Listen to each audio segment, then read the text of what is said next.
It's time to play the show. The bell has rung, and that big show might be over. But it's time for us to bring wrestling information you can enjoy with the match predictions, analysis, the ups and downs of professional wrestling, all reaction, some beverage drinking to bring you logic on tap with your good brothers. It's time for you to look into the eyes of Howard Blues and the Mark Kidder on Beer, Blues, and BS. Good evening, ladies and gentlemen, and welcome to a special wrestling review edition of Beer, Blues, and BS. The podcast is coming at you like some sort of sidewalk slam. We're not exactly sure which sidewalk slam, but it kind of is a sidewalk slam. Bam! I'm your host, Howard Blues, here, as always, with my co-host, the man, the myth, the legend, the Mark Kidder. Kidder, how you doing tonight? Well, Howie Blues, I just sat through 5+ hours-ish of wrestling. So, now we're going to sit through another hour of analysis. I'm okay. But, you know, it's kind of a lot. Because, as you mentioned before, there are 15 matches, if you include the buy-in, or 0 hour, as they called it this evening. The good news for you, I didn't take many notes because I was trying to set everything up and get the graphics all ready to go for our show here. So I didn't quite have 100% viewership on the buy-in. I saw what happened, and I was watching. But kind of like an episode of SmackDown, I wasn't really paying attention. Yeah, Kidder, I told you this in the pre-show, but I saw the number of matches when you sent me the card earlier today, and I was like, I'm tapping, I'm out, and I'm not even watching the show. There's no tapping out in analysis. Oh, it's worth a shot. You can't do that. You can't do that. No? Anybody? Well, okay, Kidder. So I can't do that, but I can make a very simple and somewhat awkward transition into what's on tap because Kidder, 15 matches. We're gonna need to do some drinking.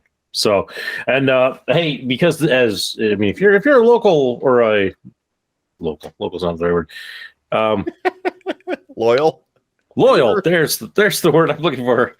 Howard's running on 4.5 hours of sleep and no caffeine. If you're a loyal, be a good one. Yeah, it will be. If you're a loyal viewer of Beer, Blues, and BS, you probably noticed that, hey, they just did a wrestling review show because for some reason WWE and AEW decided to do back-to-back pay-per-views and all of that. And so an effort to speed things up, much like I did last night. Kidder, I'm drinking a Bud Light. And that's all the analysis needs. What are you having? Okay. In all fairness, there's only one pay-per-view this weekend.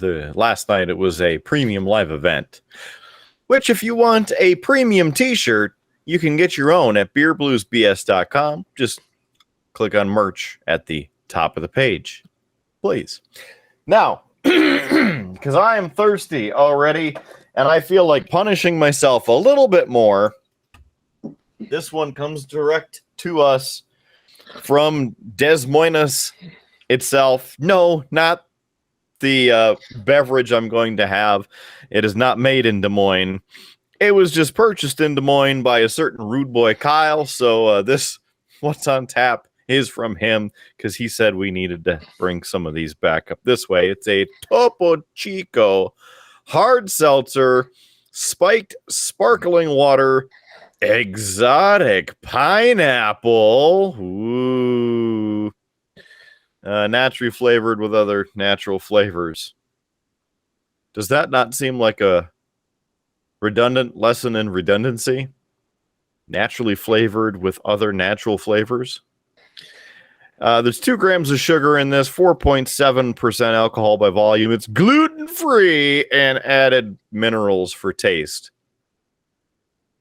Ball Corporation aluminum, as we see on the back of the can. In crystal clear focus. Look at that. That one's for you, Howard. It's a hard seltzer. It's apparently also made by the Coca-Cola Company. So there you go.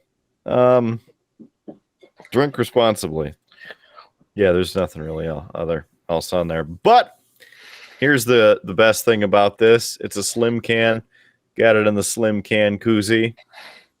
Because we can. Let's open this thing up because we have a little bit of a ways to go. It smells very pineapple-y. I'll give them that.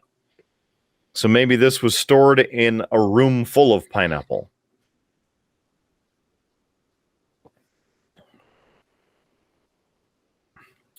So it's not the worst seltzer I've ever had.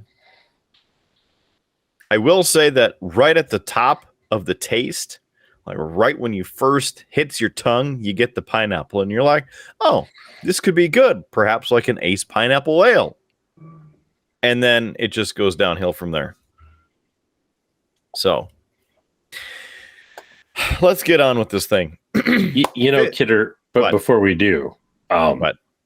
I was just going to say, you know, man, if you are this desperate, I will go to Cashwise. I will get you the Black O-Lantern. I mean, No. Just stop it. This has become a thing now, you know. This has become a thing. Well, there's going to be a thing, all right. Yeah. What Let's did see. the five fingers say to the face? Slap! You know, we should quickly probably explain this in case this is somebody's first time tuning in for one of these wrestling reviews. Here's how it goes.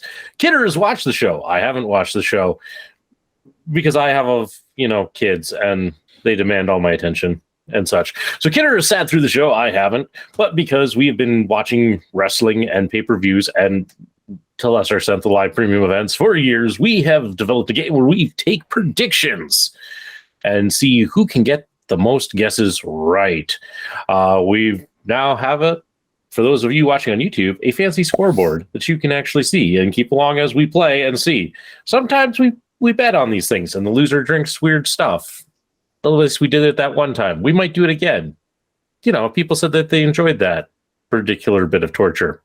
Kidder is already locked in his picks. I have not. I get to call them live right before because I'm so busy I haven't even seen a spoiler or anything. So it all works out in the wash. Also, because DraftKings has gotten into the whole professional wrestling betting, sometimes I say sometimes because we didn't do it last night. Sometimes we will declare a match the screwy finish of the night. That's when there is clearly something that was done just to throw off the people betting in Vegas. And that is your rundown. I'd say that was the main event last night. That was a screwy finish. I see. Mm-hmm. Good thing Future Howard hasn't gotten that far in the editing and can edit that graphic in. It's screwy enough to make it count.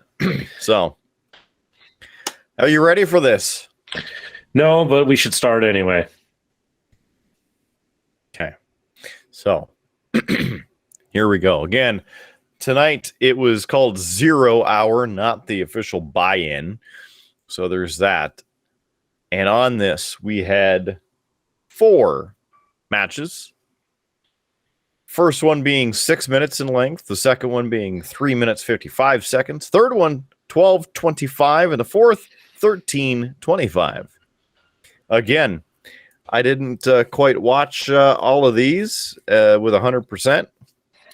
But we're going to just spit fire through them because that seems a lot more logistical course of action to do when we have 11 other main event matches, main show matches with a main event, you know. All right, so the first match, the Jericho Appreciation Society, represented by Sammy Guevara and Ty Mello, the AAA World Mixed Tag Team Champions, against Ortiz and Ruby Soho. I picked Sammy Guevara and Ty Mello to retain the championship. It's probably a good call. Probably a very good call on your part. But tonight's not a night for good calls. I'll take Ruby Soho and whoever she's partnered with.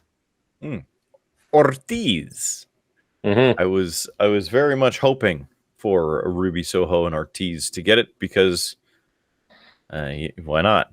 But Sammy Guevara and Ty Mello pick up the victory in that 6 minutes for that match. Next on the card, Hook, the cold-hearted handsome devil, versus Angelo Parker with Matt Menard. Two more members of the Jericho Appreciation Society. This one was for the FTW Championship and was 3 minutes 55 seconds long. I chose Hook. I'm also going to choose Hook. And we were correct. Hook retains. I got a point. There's number one. Next on the list, it is for the AEW All-Atlantic Championship. I almost said something else, but I mean, it kind of wouldn't matter what country you said because the flags on there aren't all in the Atlantic area. So there's that. This one features Pac the Bastard. He is the current champion against Kip Sabian. You may have seen screenshots or video of a dude with a box on his head for like the past 6 months. Apparently it's been Kip Sabian the whole time. I don't get it. But whatever. It is what it is. So this match was 12 minutes 25 seconds long, and I picked Pac. I'm right there with you. I will also choose Pac. Well, you bastard. That bastard won. Yes, Pac retains the All-Atlantic Championship. Finally, on the buy-in a la 0 hour, a singles match featuring Tomohiro Ishii and Eddie Kingston. This is the second in their match list. Last one was in a non-AEW related show where Tomohiro Ishii won. This one I picked Tomohiro Ishii to win. I was also going to pick Ishii. When I glanced at the card, I was like, oh, Ishii's on this show? I'll choose him. I didn't even see who his opponent was, but I'll take Ishii. I saw bits and pieces of all of these and was listening to it and trying to process and went, But of course, not all of it stuck, in one out the other. This one was pretty vicious. Lots of chops. In fact, Ishii had a bunch of blood blisters developing right in the corner of his armpit there. But Eddie Kingston picks up the victory in 13 minutes, 25 seconds. Now, on to the main card for the show. Are you ready for the number one match? Yeah, throw it at me. Okay. Coming to you from the Now Arena, not the Yesterday Arena, in Estates, Illinois. Oh, here it is. Hoffman Estates, Illinois, that is. Here we go with AEW All Out. Okay, the first one is the Casino Ladder Match. This one had quite a few people to be known and potentially unknown, because there was an unknown in there, being the Joker. Now, officially in the card that was released earlier, there were the following entrants: Claudio Castagnoli, Wheeler Yuta, Penta El Zero Miedo, Rey Fénix, Rush, Andrade El Idolo, and Dante Martin, with the question mark being the unknown. I picked Andrade. I also did not add onto this match of who the question mark would be. So I kind of feel it's a missed opportunity, but So I'll let you throw out a potential person of who the question mark was. Who the question mark was?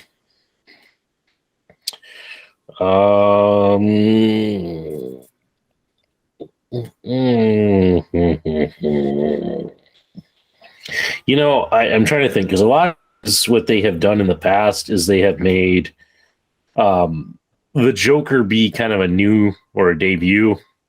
You know, it's kind of a surprise entrant. I just don't know who would be debuting or would be a surprise in that case. So I really don't have I'm serious. My mind is drawn a blank. I'm like, who's available? Who could be it be? I'm like, sure. I got, and it's made more difficult by a bunch of the guys who had just been let go by the WWE being re-signed by the WWE. So it's like, that doesn't help. How about your pick? You know, I'm sitting here looking over the list thinking, who do I want to see to have a shot at the title?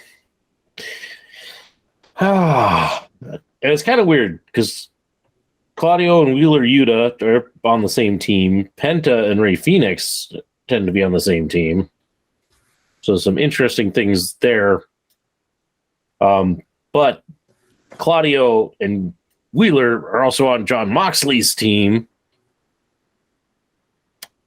So, And Rush and Andrade are also part of the same team. I mean, so there's a lot of possibilities here. But you know what, Kidder? Because I can't decide, you know what? I'm going with the question mark. I'll take the Joker in this. I'm going wild card on it. Why? Because I got nothing to lose on this. Okay. So here we go. This match, by the way, was 14 minutes, 15 seconds, and I will make it a lot shorter than that. Entrants number 1 and number 2, Wheeler Yuta and Rey Fénix. Both men exchange chops in the middle of the ring. Fénix sets up a ladder on the outside and is trying to set up a Rikishi driver from the top rope, but Yuta ends up shoving him off and follows that with a suicide dive. Number 3 comes on down to the ring, and that's Rush. Also, in case you weren't aware with this, there's a giant poker chip that's being suspended above the ring, and so it's basically a ladder match, except this is the poker chip and not a briefcase. And anytime that you get up there and grab it, you win. So interestingly enough, with this is the people in the match don't have to be introduced or be, I guess, legal at the time, if that makes sense. Like the first 2 or 3 people could be in there, and if you're number 5, you can come out, set up a ladder, and try and get it. I don't know what kind of shenanigans that is, but it's some outside rule. Anyway, here we go.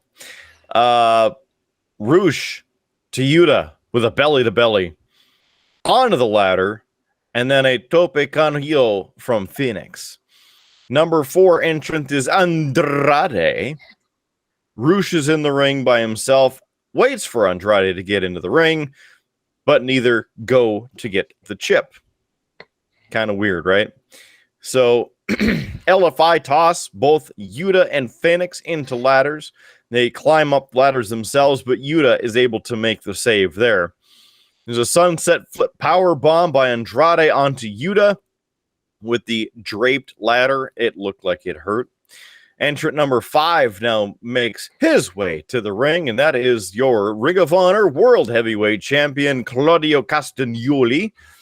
Claudio throws some running European uppercuts and checks on Yuta, which is kind of interesting because they are, in the same stable. So now Andrade tries to climb up the ladder, but Claudio tosses him from the ladder to outside the ring. Dante Martin is your 6th entrant, comes on down. Dante Martin tosses Claudio to the outside, looks to follow, but Yuta sets up a ladder to climb for the chip. Martin, that is, double jumps to the ladder, makes the save. Penta is your 7th entrant to the match. He comes running in, gives the running destroyer to Dante Martin on the ramp. Ouch. Hits a sling blade to Rouge on the outside, and then a backstabber to Claudio by Penta. Andrade cuts Penta off, looks for a DVD on the ladder, draped on the outside, but that's the Death Valley driver, in case you weren't following along, and I forgot to mention that. Penta counters into the destroyer. Phoenix with a frog splash from the ring post to the outside, through a table to Rouge. Yuta, Martin, and Claudio are climbing up the ladder, but a bunch of masked men throw them off. One of them climbs up the ladder and grabs the chip. The match is officially over, essentially. But now the Joker comes walking out in a mask. The guy who ran up to the top to grab the chip pulls the mask off. It's Stokely. Remember the guy at Stokely? He's been handing out business cards to like everybody in AEW. Manages Jade Cargill. Okay. Yeah. Mm-hmm. Well, he is holding the chip. This Joker in the mask comes strolling out. Stokely hands him the chip, and here you go. The other masked people who came out to interfere pull their masks off. It's Ethan Page, the Gun Club, as in the Sons of Gun, because Billy Gunn is separated from them at the moment, and Morrissey. You remember, because you can't teach that. The Joker is wearing a spiked horn demon mask that's silver and the rest black. Again, takes the chip from Stokely and then allegedly, officially wins the match, even though I claim that Stokely won the match because he technically grabbed the thing from the top. So,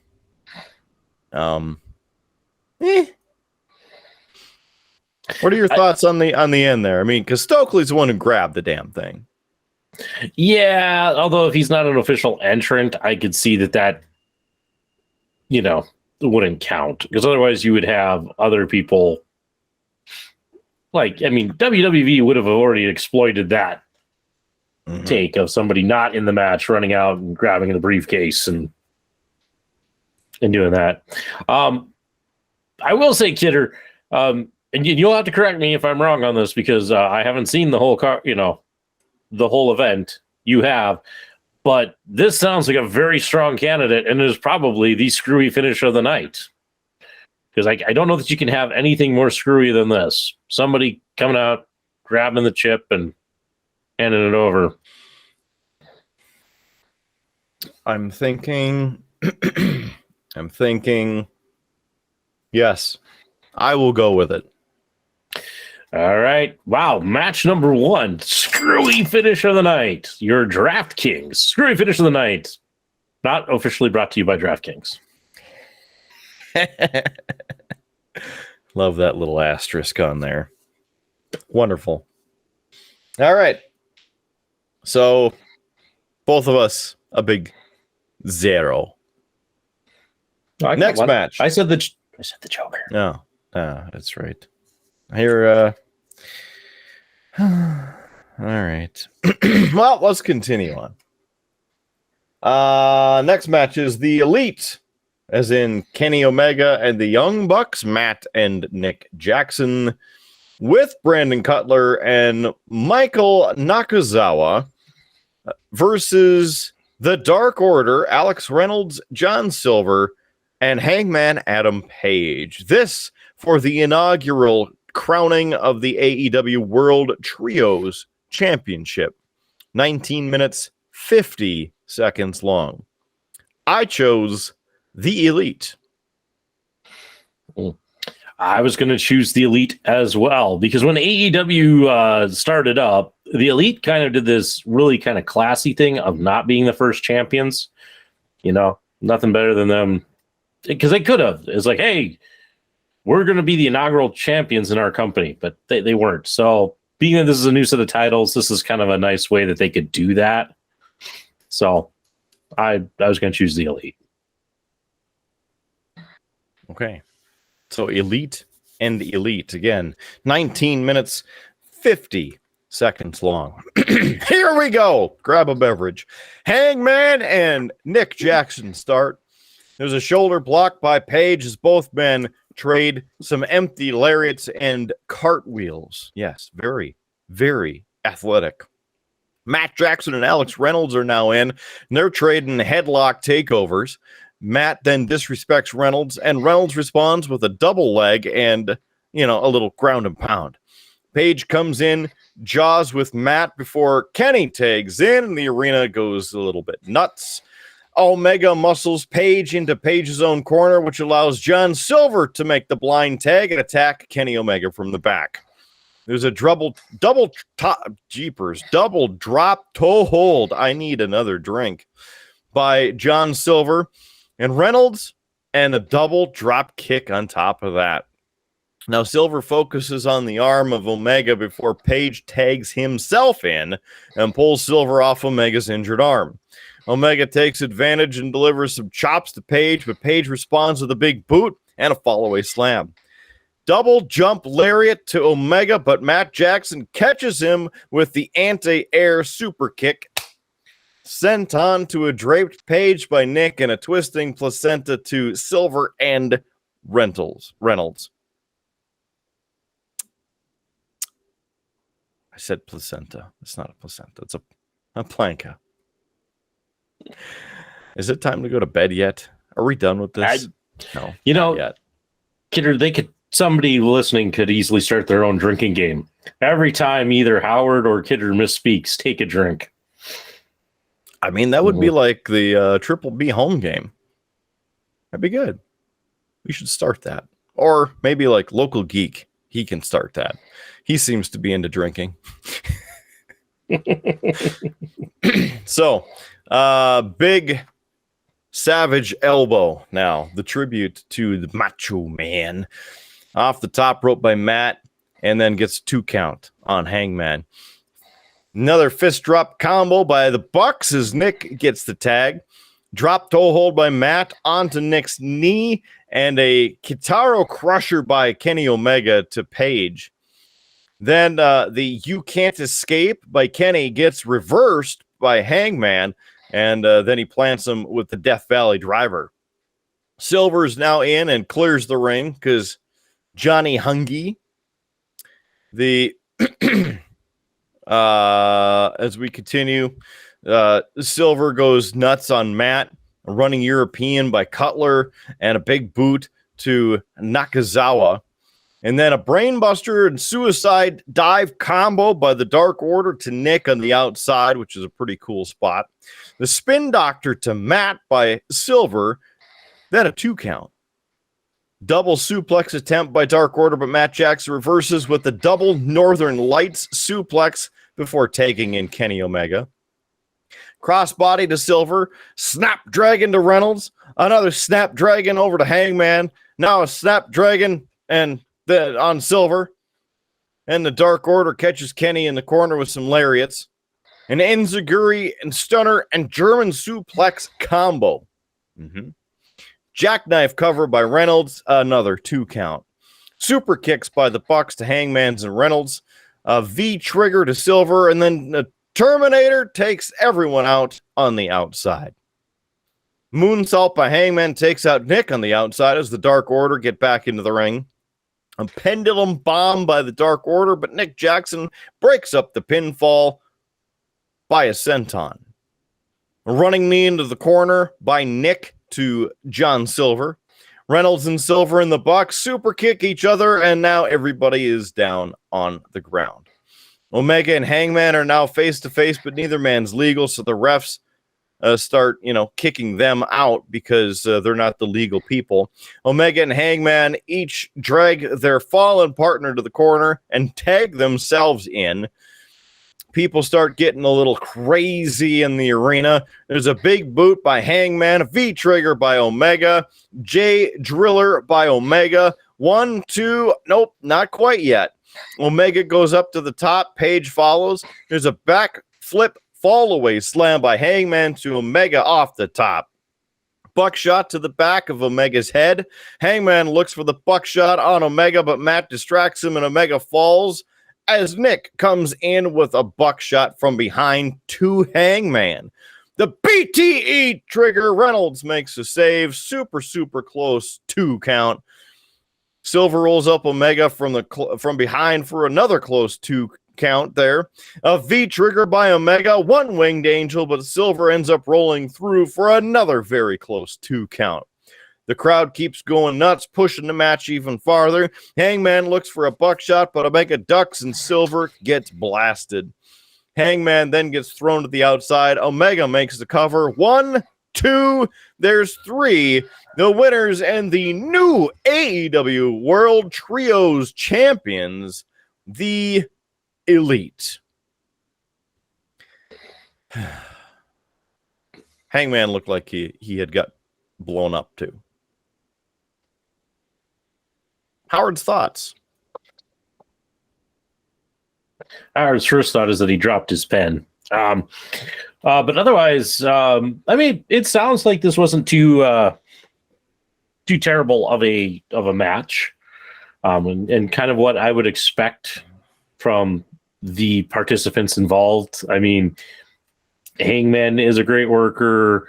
The Bucks, with them in there, there's going to be a lot of spots, a lot of stunt spots, and Omega kind of back in his first big match. I'm sure he really wanted to show off what he could do and that he was back at full health. So, definitely had all of the right elements to make a good match. So, sounds like this was a decent one. Mm-hmm. And again, that match was 19 minutes, 50 seconds of the card. Next on the list, match number 3 is for the AEW TBS Championship. Jade Cargill versus Athena. I chose Jade Cargill. Yeah, that seems like a safe bet since she's still, I believe, undefeated. So 36-0 going into this. Yeah, I would go with her. It's been 500 days that she's apparently been undefeated, I believe. All right. So this match was, if I look on my sheet over here, 4 minutes, 20 seconds. So Athena starts out pretty hot, hits a huge Meteora, and then the Eclipse. Now, the baddies, I forgot to mention that on here. As I go back to my sheet, Kiera Hogan and Leela Gray were also out there for this. And then Red Velvet was there, and it doesn't really matter. So the baddies seem like they're supposed to break up the tag, but Jade does kick out on her own in this one. There's a shotgun drop kick to Red Velvet on the outside. Back in, a pop-up Samoan drop by Jade, and then a spear by Jade. A 2 count. The Beal by Jade. A springboard crossbody by Athena, then gets a 2 count. Another Eclipse by Athena as she attempts that, but gets blocked. Athena instead hits a super kick. And then Athena hits a stunner, another 2 count. Athena goes up, but Kira Hogan distracts her and gets kicked for her troubles. Athena looks for another springboard crossbody, but Jade catches her with a pump kick in midair, hits Jaded. 1, 2, 3. There it is. Your winner, Jade Cargill. 37-0. Just seems like this was a fairly kind of predictable match, and therefore, I don't know, not that interesting. I mean, Athena, when she used to wrestle in the WWE as Ember Moon, I always liked her. I thought she did well. I just don't think she ever got a great push when she left NXT. But again, if my memory serves right, she hasn't been in AEW all that long, and it's probably been over 4 months by now. Yeah, and it's just a little early to be getting a title shot. I almost think they don't know what to do with Jade because they're making her very powerful, and not saying that she's not powerful because she can still kick everybody and anybody, but I think her longest match is like 8 minutes long. So it's kind of the Goldberg effect, it seems. Yeah, and I mean, it's all right to do that, but you got to have the right payoff, because everybody can remember when Goldberg finally lost his title, and it was stupid the way that it happened, and people were upset and mad. You have to do these things in the right way, and you need the right person who's going to be able to do it. And one of the things that I would say is a critique of AEW is they really haven't done much with their women's division. So I don't know. I don't know who you're going to bring in to fill this role of taking out Jade Cargill. Mm-hmm.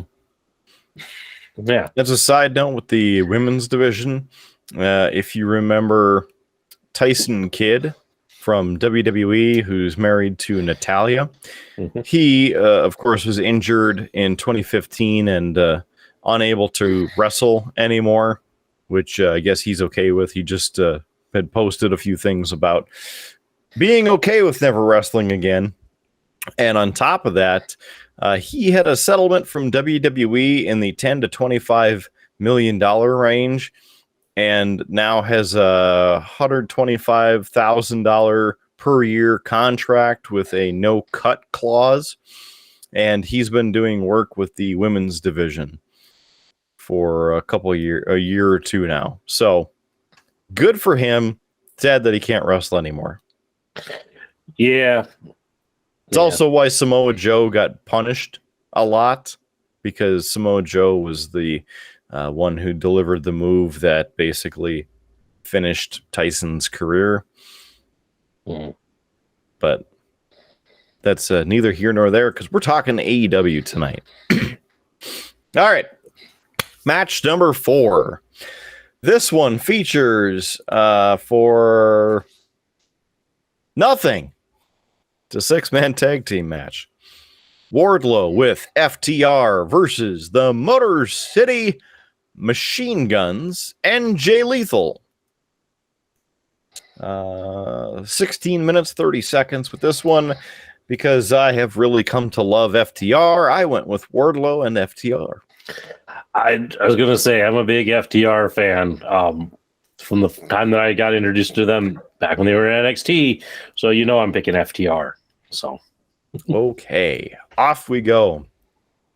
So this is a kind of a nice feel-good moment right away, because Dax's daughter is with the good guys at the apron.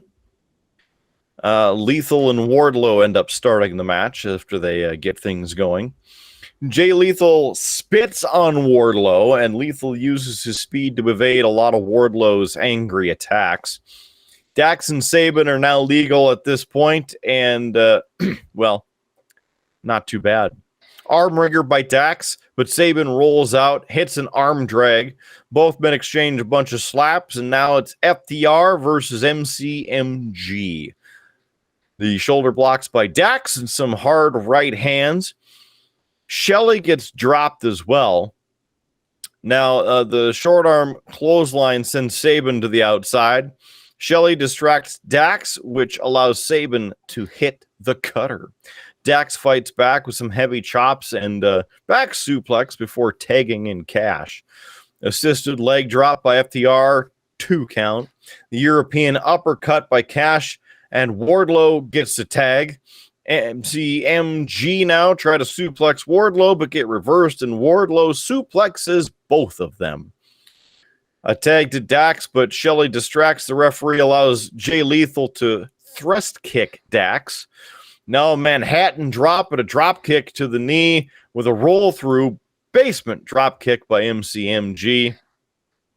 Lethal's now in, and the bad guys have cut off the ring and isolated Dax.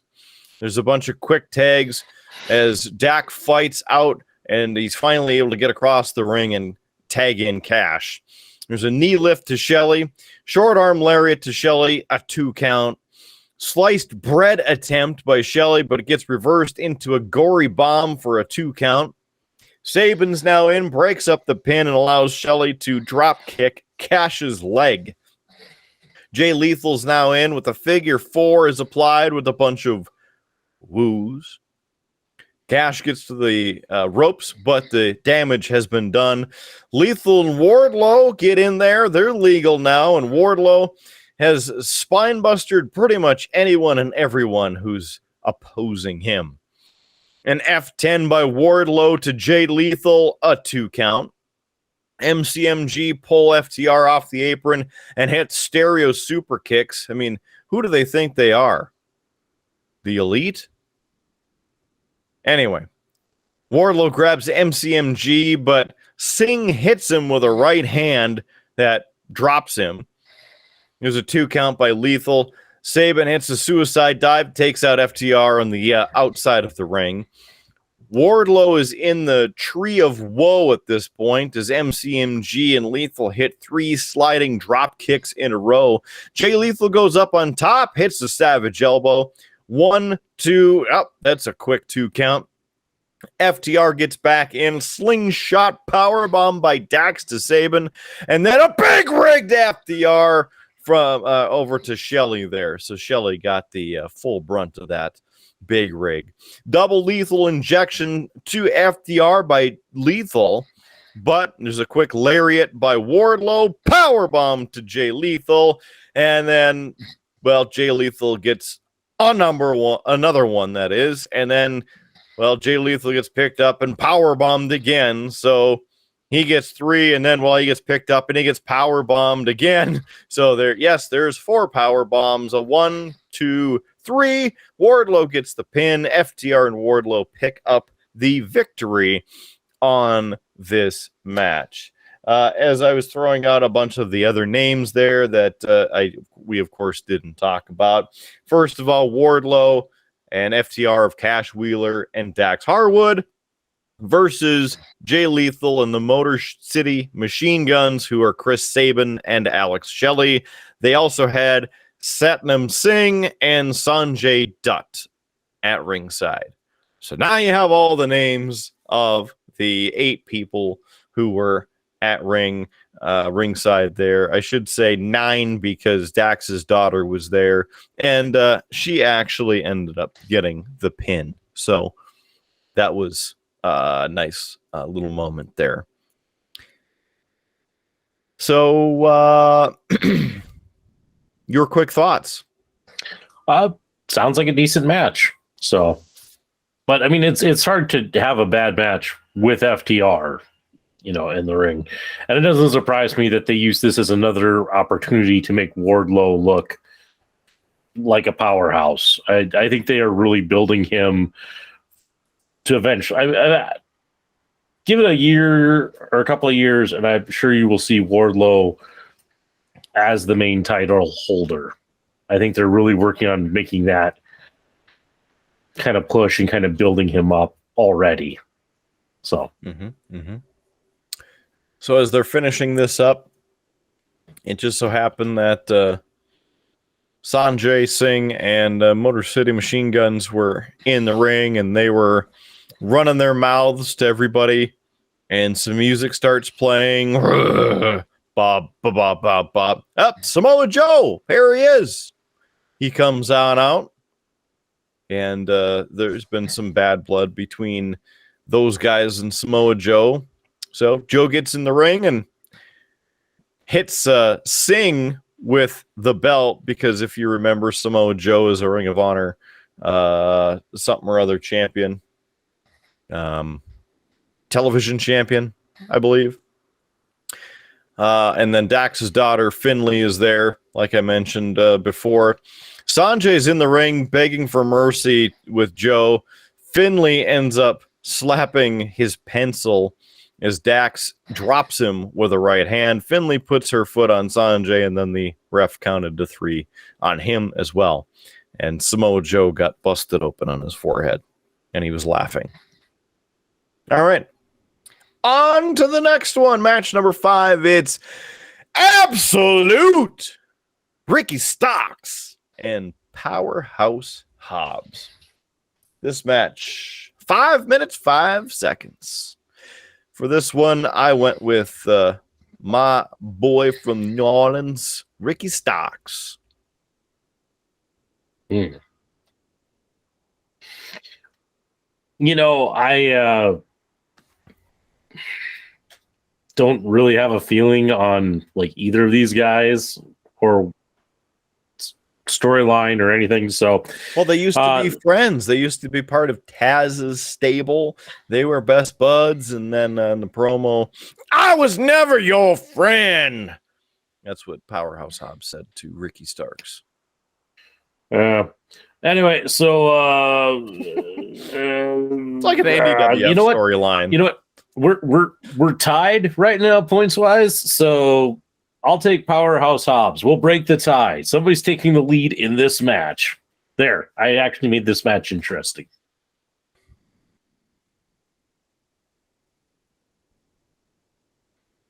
Okay, I won't wait too much longer. I was going to wait to see how long you hold that. All right, here we go. Starks starts out hot, but Hobbs hits a body block that stops Starks in his tracks. Hobbs quickly focuses his attacks on the neck and dumps Starks to the outside. Hobbs tosses Starks into the guardrail upside down and then throws him back into the ring. Hobbs delivers some forearms and a big boot that drops Starks. Starks sidesteps a charging Hobbs and beats on Hobbs into the corner. There's a flying back elbow by Starks and a flying tornado DDT 2 count.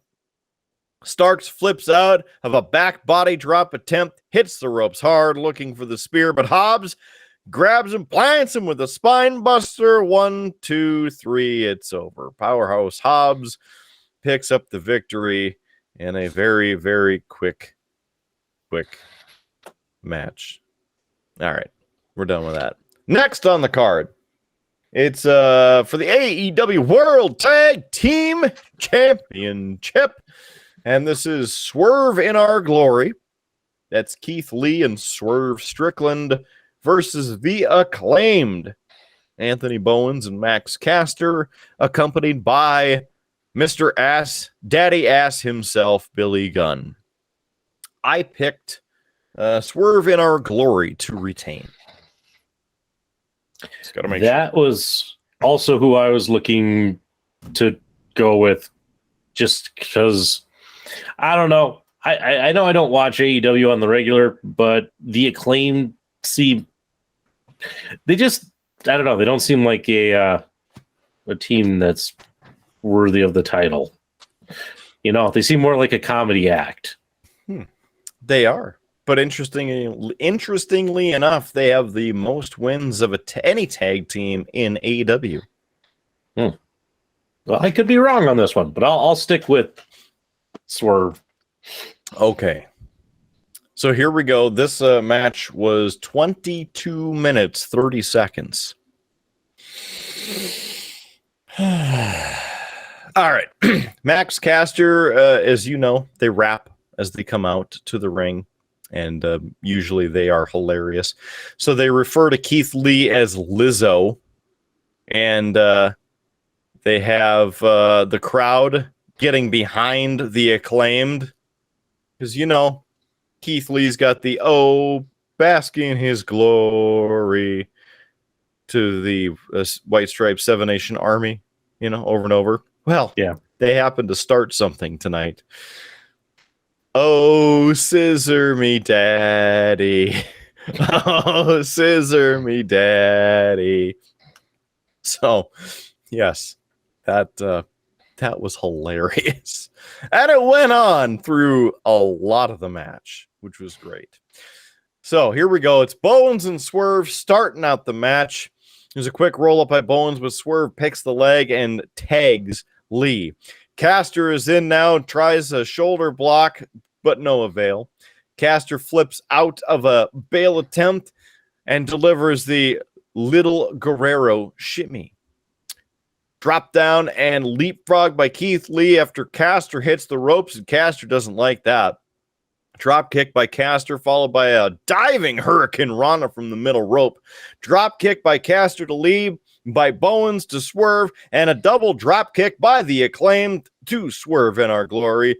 Oh, scissor me daddy. And then, well, look at this. Scissor me daddy ass. Because now they got Billy Gunn around, and they're going for that.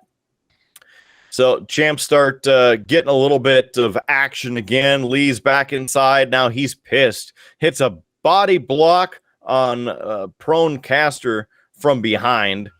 And then the crowd started chanting, "You can't scissor. You can't scissor." Swerve is now, this is just a shit show. He hits a diving European uppercut before taunting Bowens on the outside.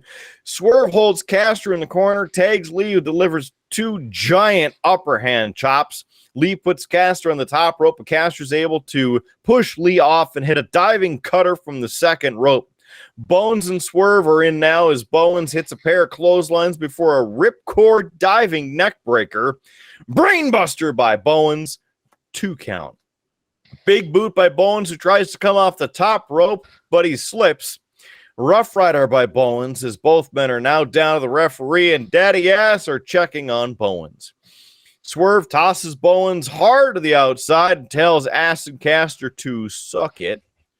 I seem to think that might be trademarked by somebody else.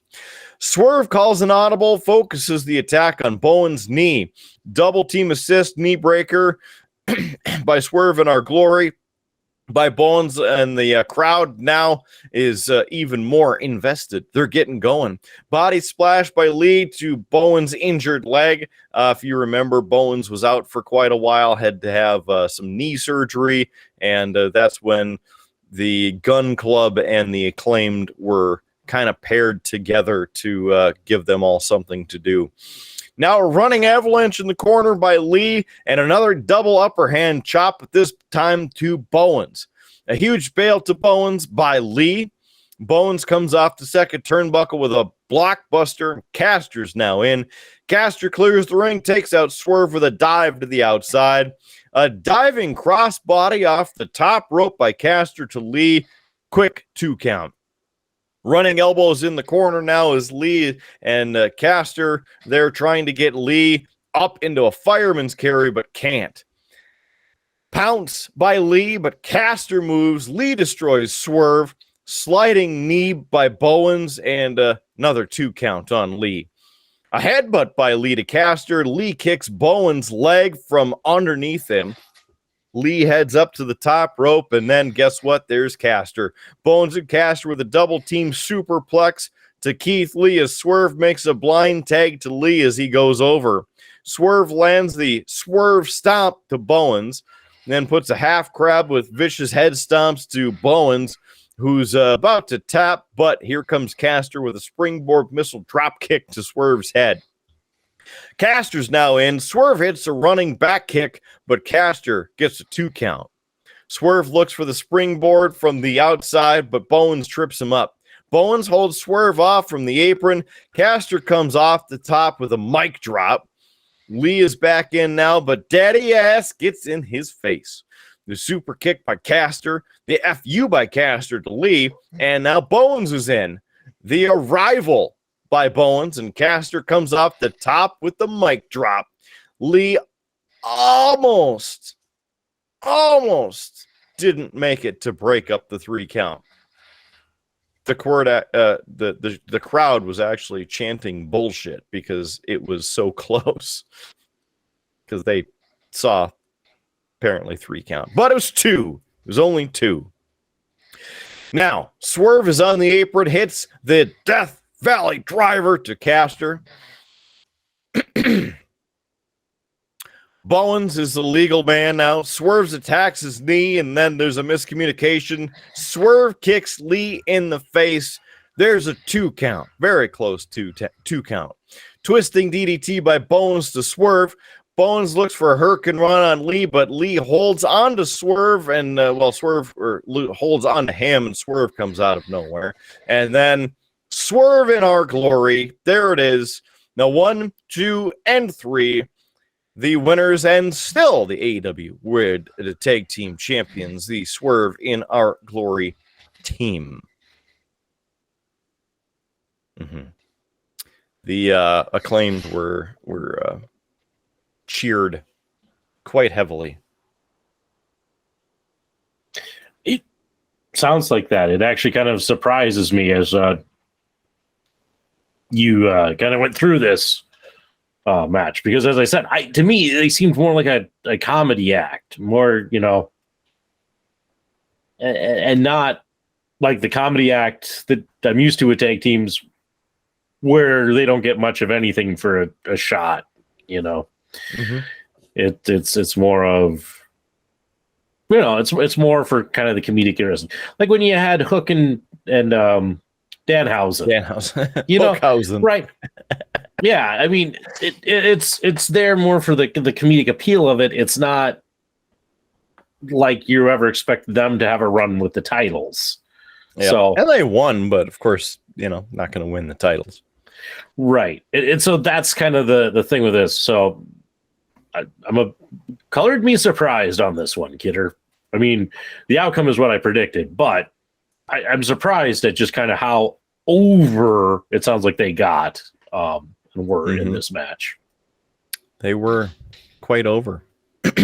And that match, again, 22 minutes and 30 seconds, which was the second longest match on the card. Okay, next on the docket for tonight, it's a fatal 4-way. It's to determine the interim AEW Women's World Champion. And this features Toni Storm, Dr. Britt Baker, DMD, with Rebel, Jamie Hayter, and Hikaru Shida. I picked Toni Storm to win this match. I was also going to go with Toni Storm, mostly because if I'm not mistaken, Kidder, in kind of the build before Thunder Rosa got injured, they were kind of building towards Toni Storm versus Thunder Rosa. So that was the original match for tonight because Toni is the number 1 contender. And even though Toni and Thunder Rosa were tagging together in Team Thunderstorm. Bad. That's right up there with Damage Control. That's a terrible name. Terrible. Well, I'm happy to share it with you. So, who's your pick? I said Toni Storm. Okay, that's Toni Storm. Because you want Thunderstorm to win. Thunderstorm. Because it's thunder and storm. All right, so let's get this thing rolling. Was 14 minutes 20 seconds on the match. And here we go. Drop kick by Storm on Hayter to start. Baker trips up Storm and pulls her outside before Shida makes the save. All 4 women trade pinning combos before Hayter grabs a single leg crab on Shida. Storm then locks on the octopus hold on Hayter. Well, Hayter has the single leg crab on Storm. Baker makes a save and catches Sheeta with a sling blade. Another sling blade to Storm. A rolling elbow by Hayter to Sheeta, followed by some forever uppercuts to Sheeta and Storm. Double suplex by Hayter to both Sheeta and Storm as Hayter finishes with the double lariat. Storm dumps Hayter to the outside and follows up with a low-flying tope suicida. Sling blade by Baker on the outside catches Storm off guard. Sheeta then tosses Baker into the guardrail. Storm and Sheeta are now in the ring, and the friends finally face off. Tilt-a-whirl backbreaker by Storm, counter by Sheeta, who rolls through into an arm drag. Both women trade shoulder blocks now as Sheeta resorts to fists. Rebel comes into the ring now, and both women drop her with a headbutt. It was a very weak-ass headbutt, and it looked like they headbutted her boobs, but it was a headbutt nonetheless. Baker and Hayter now attack from behind and put the boots to Storm. Hayter picks up Sheeta in a fireman's carry all the way up the ramp and wham! Onto the ramp. It looked pretty bad. Baker curb stomps Sheeta, and the doctors actually come out and carry Sheeta away. Back in the ring, it's 2-on-1, with Storm's working to fight back. A diving crossbody by Storm to Hayter, but Baker makes a save before she could do any more damage. Storm tries to fight back, but she's outnumbered as Storm and Hayter deliver a snap suplex. Sheeta comes running back out of the ramp with 2 kendo sticks, and she lays the wood to Hayter and Baker. Sheeta goes up top, delivers 10 mounted punches to both women. Sheeta does a snap suplex to Baker onto the buckle where Hayter is seated in the corner. Then a deadlift suplex from the outside in to Hayter. The question mark kick to Sheeta to Hayter.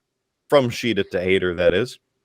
An Uranagi backbreaker to Storm by Hayter. Hayter and Baker then both roll up Sheeta. Storm makes the save there. All 4 women are now trading elbows in the center of the ring. Sheeta and Hayter lay out their opponents before Sheeta does the deal. Falcon arrow to Hayter, but Storm breaks it up with a German suplex to Sheeta. A tombstone by Hayter to Storm. It looked pretty rough. A Meteora by Sheeta to Hayter. A super kick now by Baker to Sheeta.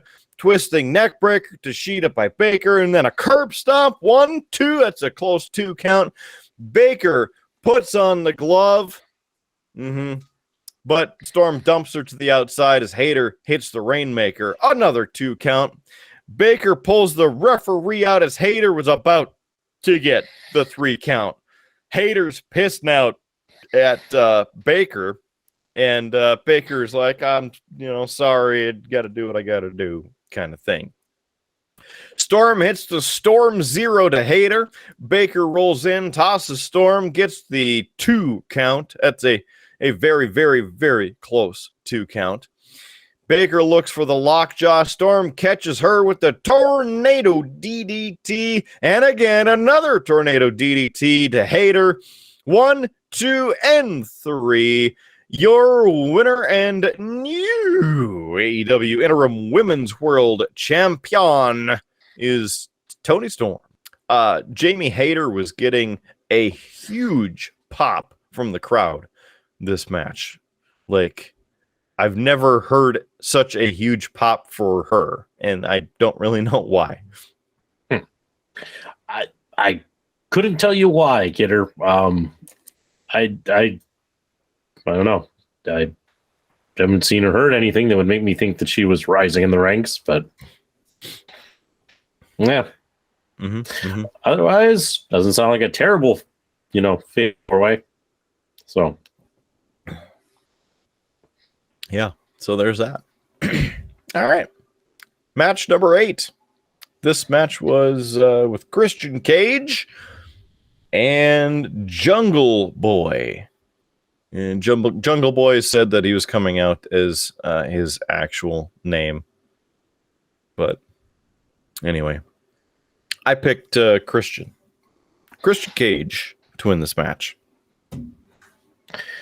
I know that they have stated that they they kind of we'll see Jungle Boy eventually becoming,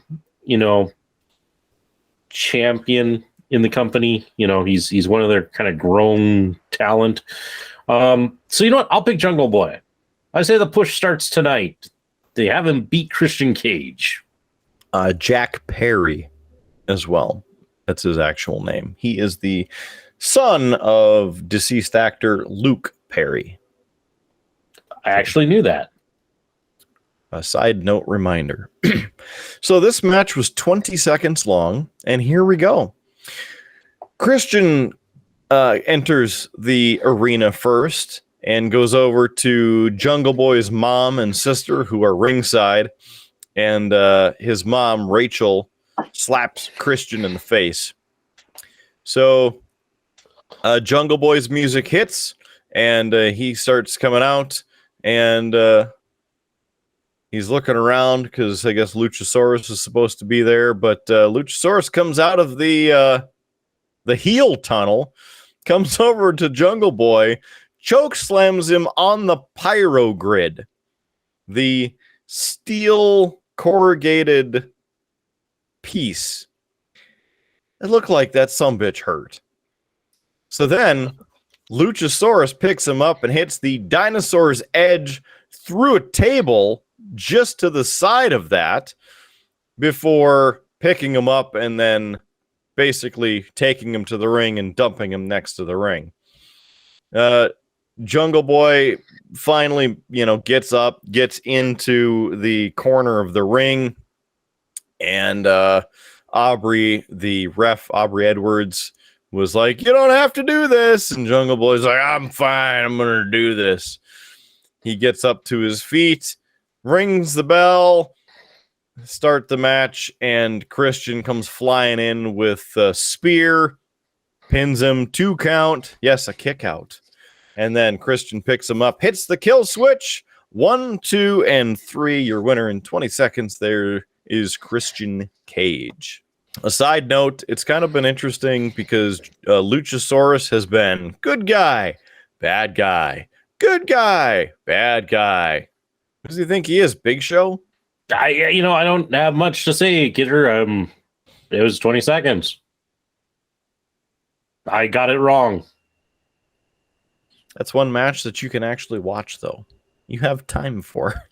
I do have time for that match. I could pencil that one in. Yeah, let's pencil it in. Okay, next on the docket, it's match number 9, and this features the Dragon, something or other, Bryan Danielson, and Lionheart Chris Jericho. This I went with nobody because I didn't pick one. No, you didn't. Interesting. Well, my thought point. was Chris Jericho because leading into this, he has lost about, 70% of the time. I was going to pick Daniel. Because it's your boy. Exactly. So, but we won't assign any points to this one, Kidder. So it's all right. We'll keep the tie going. Okay. We'll keep it going. All right. So this match was the longest match, 23 minutes, 40 seconds, just edging out the other one. What was that? The tag match? No, it was 22 minutes. Yeah. So this is the longest match of the night. Right. On his way out to the ring first is Chris Jericho. Of course, Judas starts first, the lead up to it, and then switches to White Zombie, which, as you remember in his Lionheart days back in the day, that's what he used to enter the ring.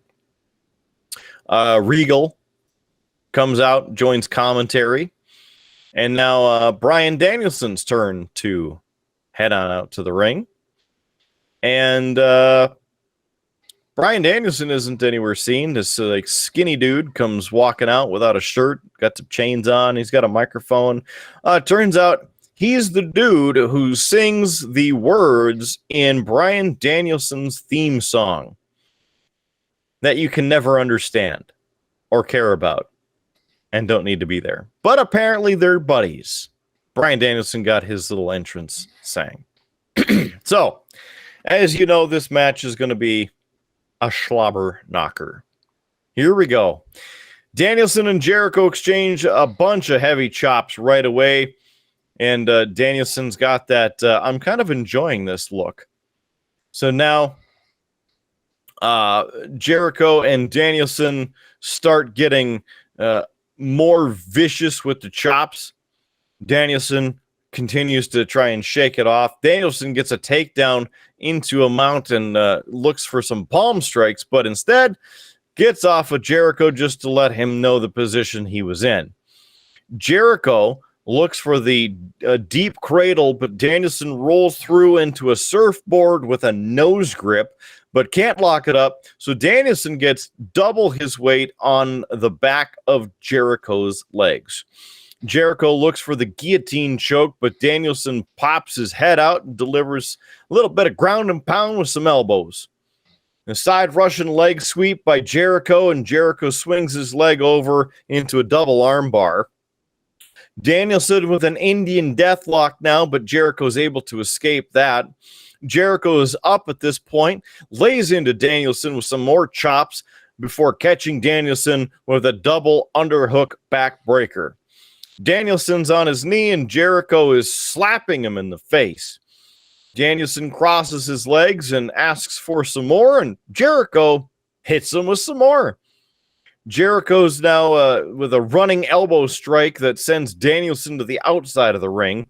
Jericho looks for the plancha on the outside, but Danielson catches him with a kick to the midsection.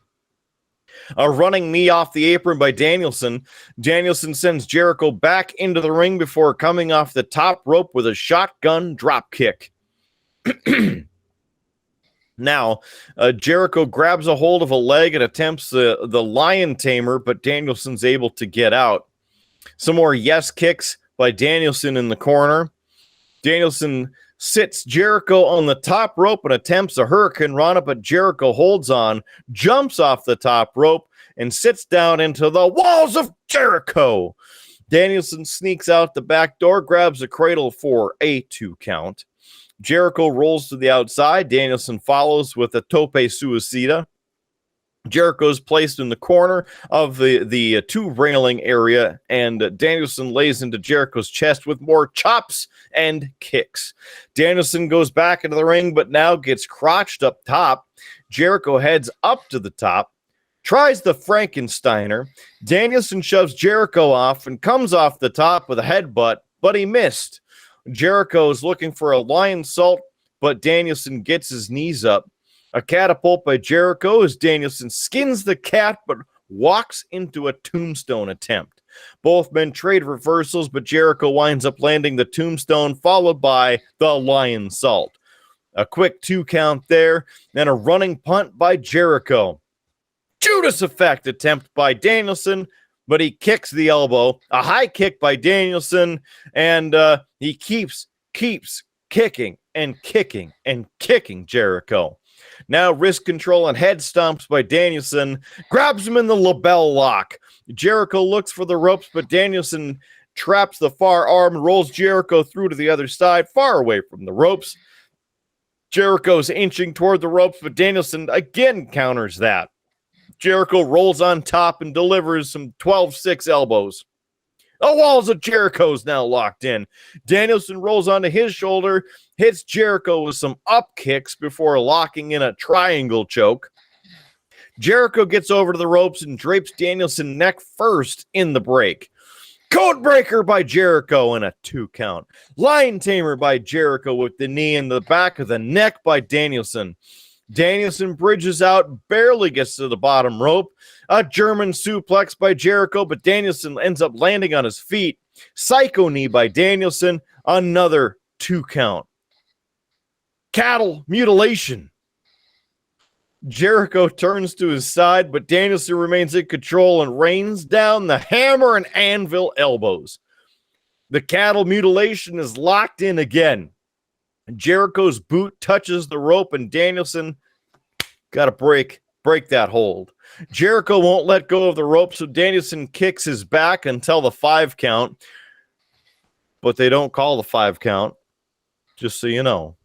A roll up by Jericho, 2 count. Rolling elbow by Danielson, and some more hammer and anvil elbows. Jericho low blows Danielson behind the referee's back. Hits the Judas effect. 1, 2, and 3. There it is. The Lionheart, Chris Jericho, picking up the victory over Bryan Danielson. The Jericho Appreciation Society also came out to celebrate without Garcia, who was seen in the back watching on the monitor. 23 minutes, 40 seconds. There you go. I need a drink. Yeah, after that, describing that match, yes, I would say you deserve a drink, Kidder. Oh, thanks. Sounds like a good one, and one that I might want to try and check out. Sounds like these guys really put on a show, so it was probably one of the better matches I'd want to see. The next match on the card, number 10. You know what that means? We only have 2 left. Only 2. I know, that's crazy. Orion's even excited. What'd you say? I didn't say anything. Oh. Okay. Anyway, it's the next match.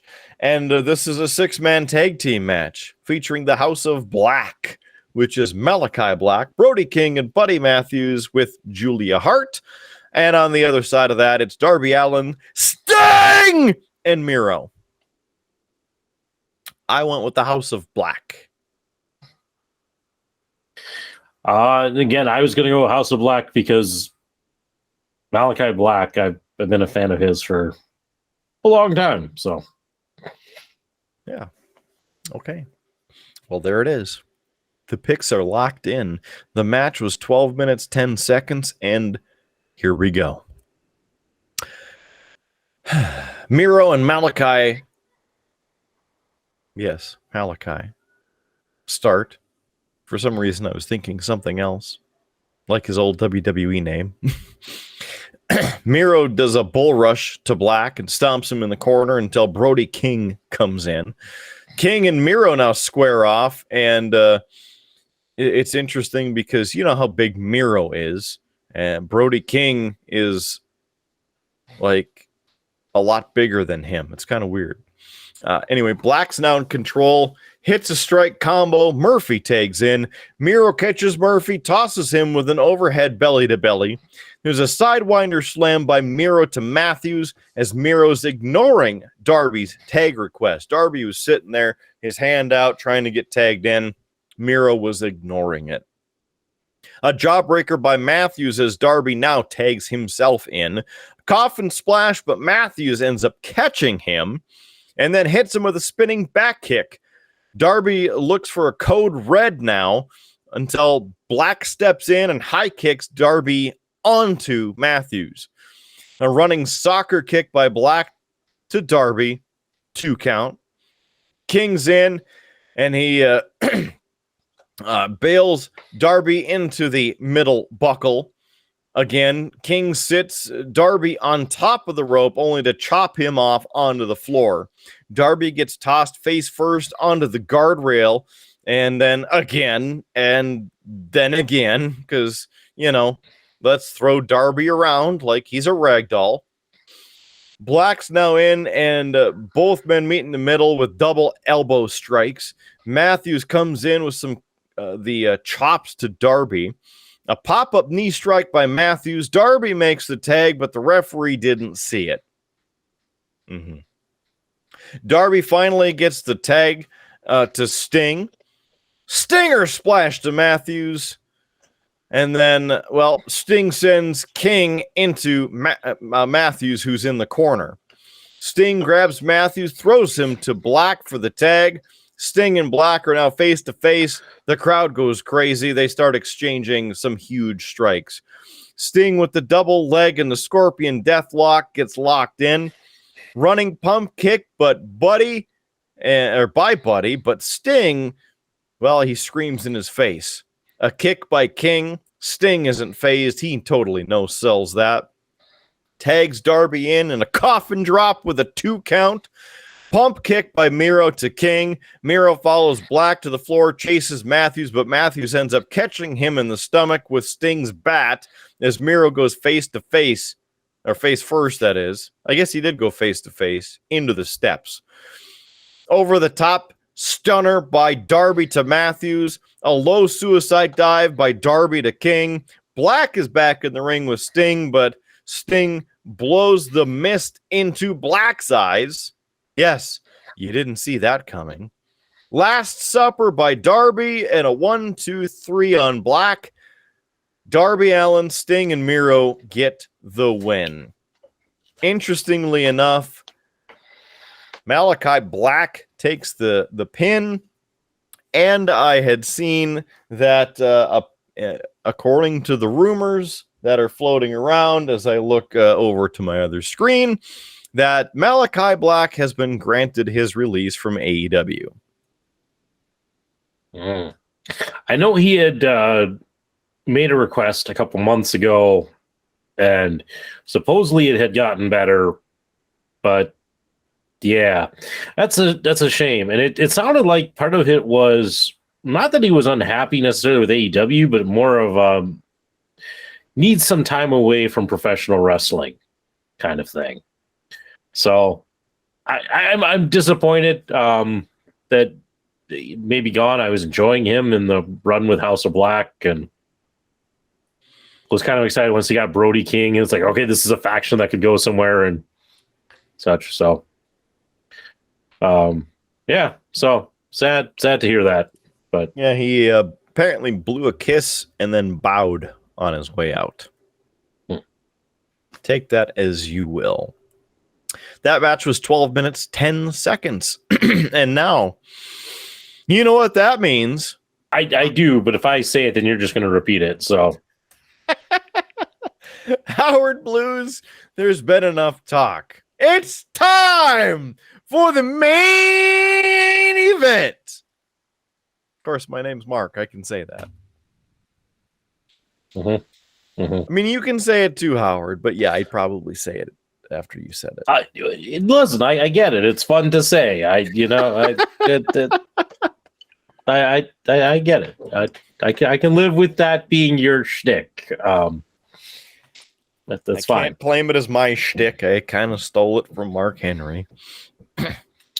Yes, but I mean, at least of us doing it on this show, you can have it. It's yours. Great, thanks.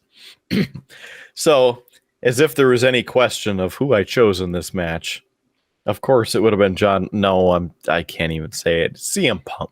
I chose CM Punk. You know, Kidder, I would also choose CM Punk. Would you? I would actually. Yeah. I would. I would, because I think, truthfully, I feel like his title run was cut short by the whole foot injury. I like to think that there's more. Plus, there was all the rumors about Jon Moxley not liking what was, scheduled to happen at All Out. So that would make sense that it's Punk getting the title. Plus, it's Chicago. So everything tells me I should choose Punk. But damn it, Kidder, we have a tie, and I hate us ending on a tie. So for the sake of drama, I'll take Moxley. Wow, drama. Wonderful. Okay. So here we go. 19 minutes, 55 seconds for this singles match for the AEW World Championship. Are you ready? Yes. Okay, good. So here we go. CM Punk, he comes out to the ring first because he's the challenger. And guess what? He's got the long boys on. That's right. He's wearing the pants, the Chicago style pants, and they're white, which is interesting. The blue line and the red stars down the side. Crowd goes nuts, of course. But what's interesting is that there were actually some mixed chants going on. So there are a lot of Mox fans and a lot of CM Punk fans. It's kind of surprising. But at the same time, not really. So Mox comes out. He He's giving a bunch of fans the finger. The fans are giving him the finger. He's ready to get into a fight before he even gets to the ring. They make it to the ring. Justin Roberts does his pre-match introductions. They show the belt. Ding, ding, ding. Here we go. Punk goes right at Mox. Early offense, some knees right from the start, like I said. But Moxley responds with some forearms. Now there's a high kick by CM Punk and another high kick, and then a running knee into the corner. And then backs it up and another running knee. Guess what? GTS, boom, hits the GTS on Mox. 1, 2, no! Moxley kicks out at a very close 2 count. Moxley then rolls to the outside to buy a little bit of time. Punk follows with the tope suicida. Both men are now fighting through the crowd. Yes, they started into the crowd as CM Punk threw Mox over the barricade. The ref starts following him, and this kind of agitates me, and I'm sure it would agitate you being a former wrestling official yourself. There's no counting. The ref's just following him around. What's your feeling on that?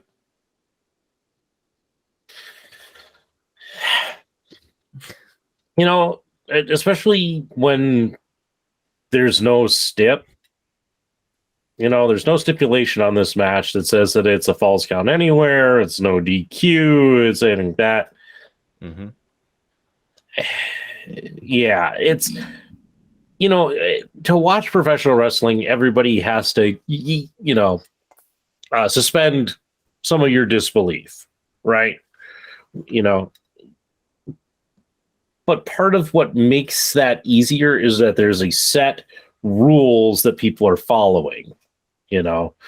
So I hate when they break the rules. I hate when they do things like this. And it's like, if it's the count out, it should be count.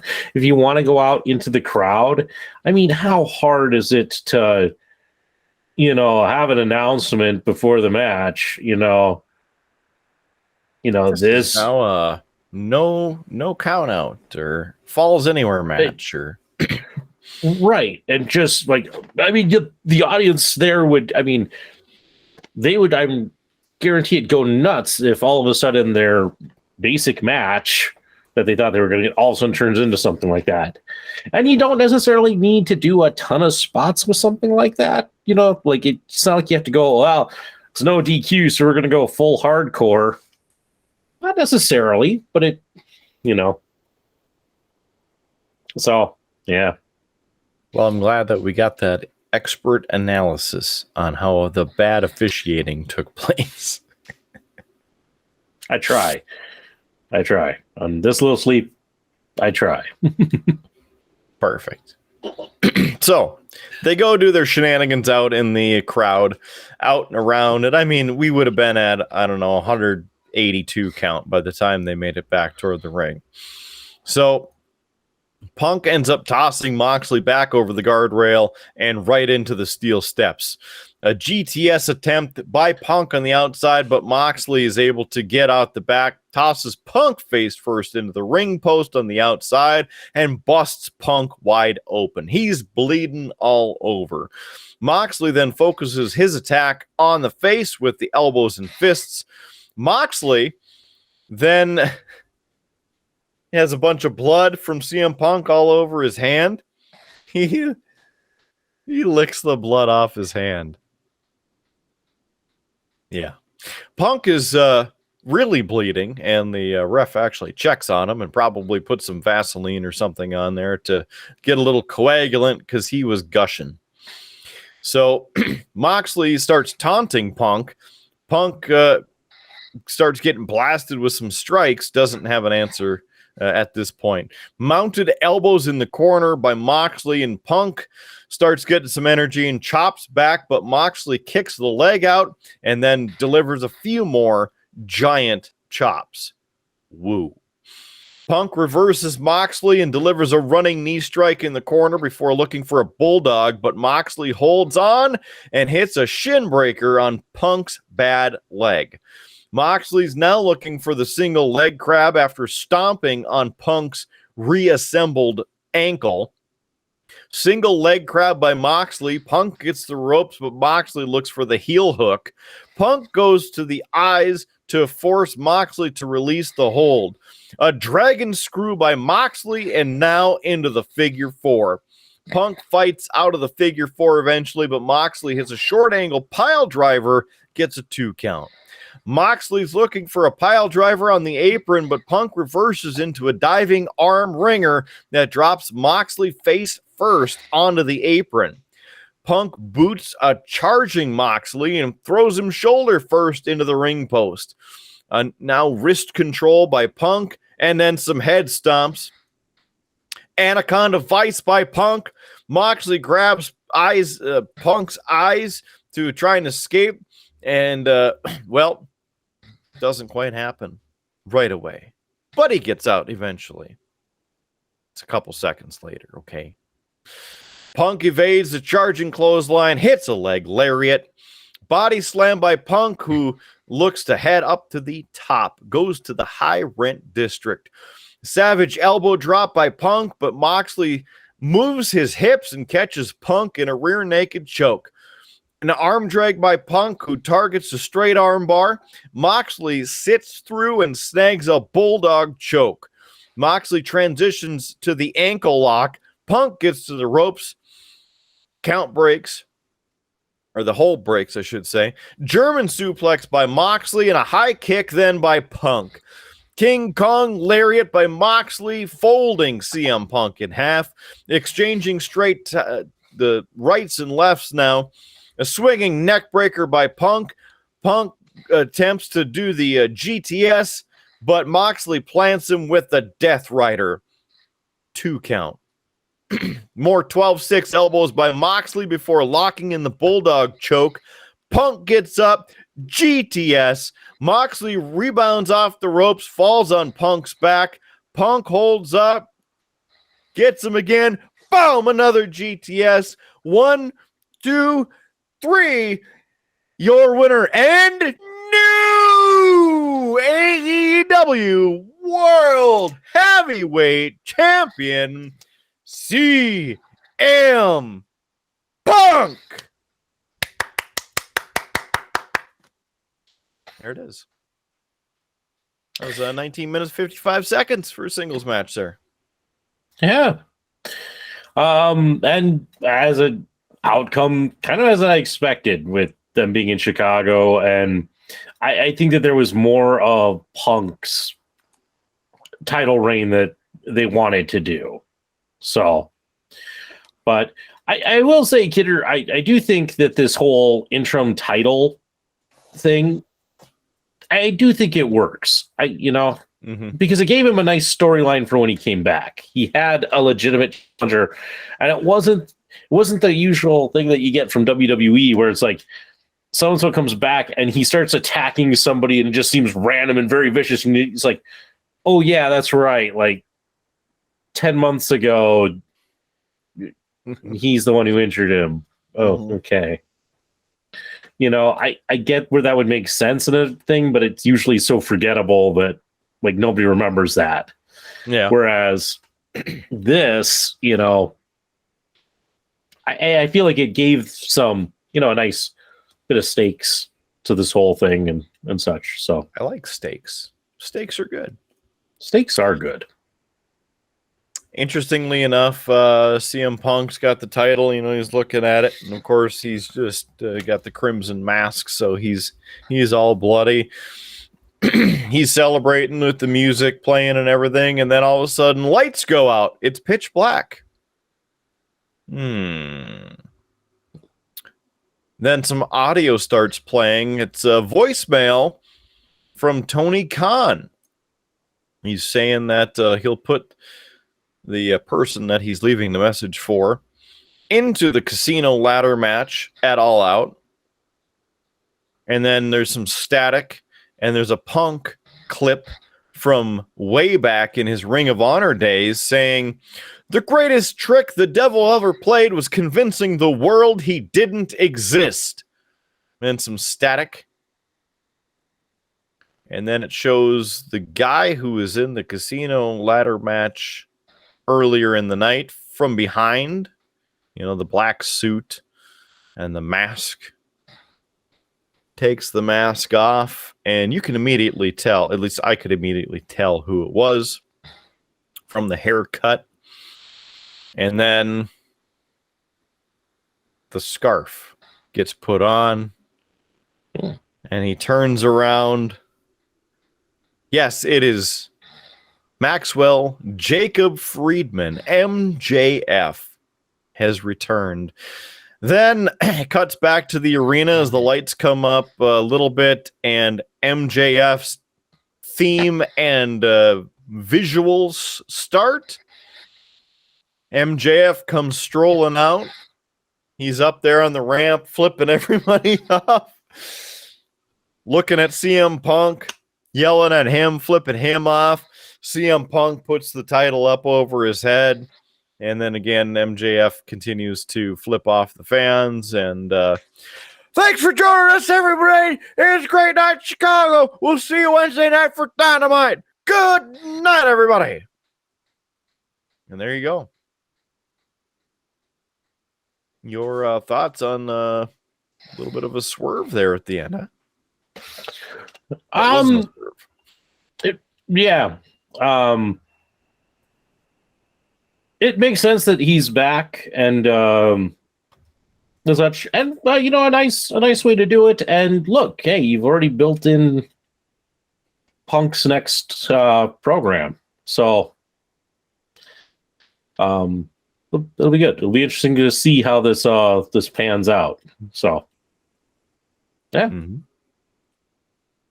very good. Is there total runtime? Does it give me? Nope, it does not give me the total runtime. But if you do the math, I mean, we're sitting from right at 6 o'clock Central Time until when did I send you that? 10:40, something like that. Something like that. Yeah, because the main event started at 10:31 Central Time, and it went for 19 minutes and 55 seconds. So when they went off the air, there you go.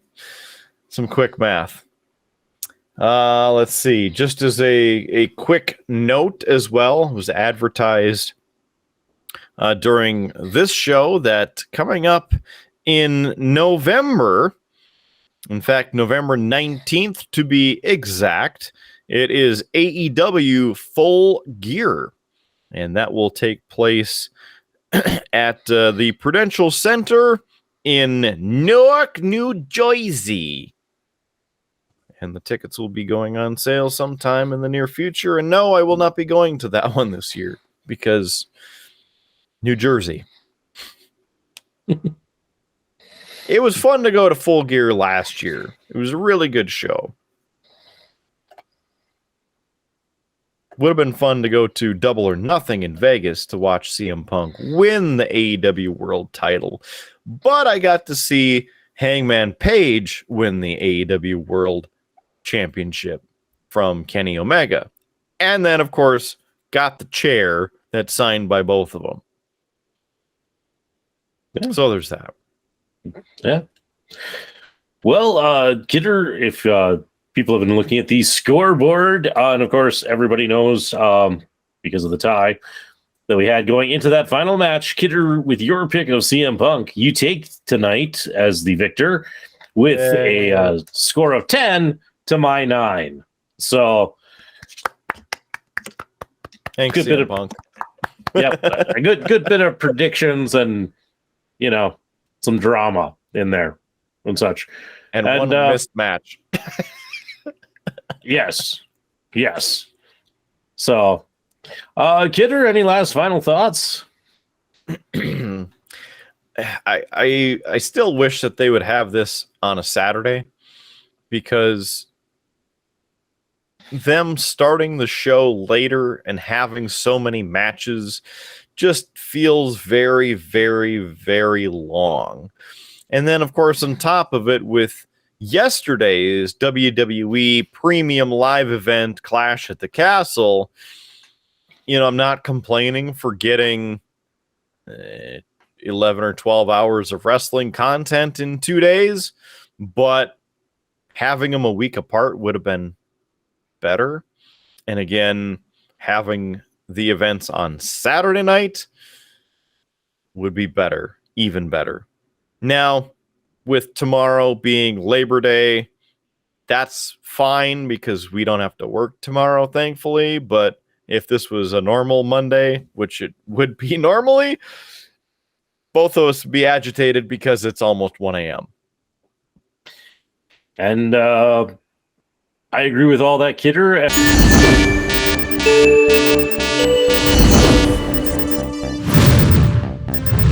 That's right, ladies and gentlemen, it is I, Future Howard, here with Future Kidder, interrupting ourselves with some breaking news.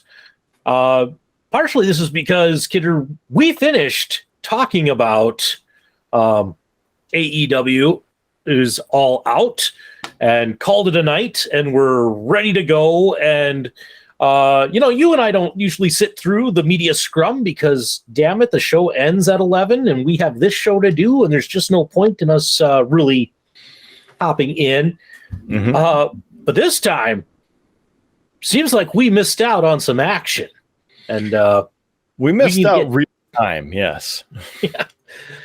So we wanted to pop in here because luckily I hadn't gotten this far in editing where the video was done for this, so we could hop in and share some thoughts about the media scrum and what occurred. So, Kidder, I don't know if you want to break down what happened or want me to. We can both break it down.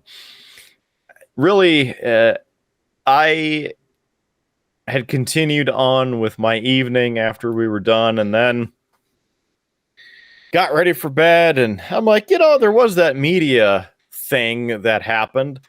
Let me check it out. Just see what it was. And I tuned in, and this is what I saw. And I'm like, oh, what is this? Oh, it's CM Punk, and he is not holding any punches. He is not using Future Howard's censor button. He's just going, shall we say, all out. And there it is. I mean, that's the first basic laydown of what happened. So as part of it, he's discussing the past issues with Colt Cabana. And I think as part of that, to start out with, one of the reporters, before this went live, one of the reporters asked a loaded question. And apparently this reporter is a alleged known friend of Colt Cabana. Because when this started, I don't know if you noticed that, Howard, but it like, there's some audio and like they're already talking, and then the video popped in. Yeah, so the video pops in a little late, and I actually got some, or listened to some other reports from people who were there, and actually, there wasn't a question asked. What actually happened is Tony Khan, who is sitting next to Punk during this, asked for the first question, and Punk immediately said, "I got a question," and asked if the people in the room considered themselves journalists, and then we were off to the races. So there was no loaded question about Colt Cabana or anything like that. Punk came in and was ready to talk about this. He's fed up with a lot of the reporting that has been going on since his promo that went out against Hangman Page. And for those who maybe don't know the whole Colt Cabana backstory, the simplified version, the Cliff Notes version, is that Colt Cabana hosted a podcast called The Art of Wrestling. When CM Punk left the WWE, he went on The Art of Wrestling and basically did a tell-all, here's why I left, and voiced all of his grievances. And one of these being that he had a staph infection that was misdiagnosed and that he was given a Z-Pack, which would not do anything to cure said staph infection. From that particular podcast, WWE Dr. Christopher Amann would actually go on to sue CM Punk and Colt Cabana for defamation. He would end up losing that case. However, at some point during the trial, for reasons that have never really been specified, Colt Cabana was dropped by the legal team that was representing Punk. Punk had basically, it was his lawyers, and Punk was covering all of the costs of their legal defense. And yet, for some reason, Colt Cabana gets dropped, has to find his own lawyer to finish out the trial, and it costs him about $200,000 in legal fees. So, all said and done, after this, Colt Cabana will actually sue CM Punk because apparently CM Punk had a promise to cover all of the costs of their legal defense, and Cabana was arguing that happened. CM Punk would countersue for the $1.25 million that he had paid for their joint legal defense. And this was basically where the two of them stopped being friends. They stopped working together, everything like that. Eventually, they would settle that case with both of them dropping everything and such. Fast forward to a couple months ago when you had CM Punk versus Adam Page. They were gearing up.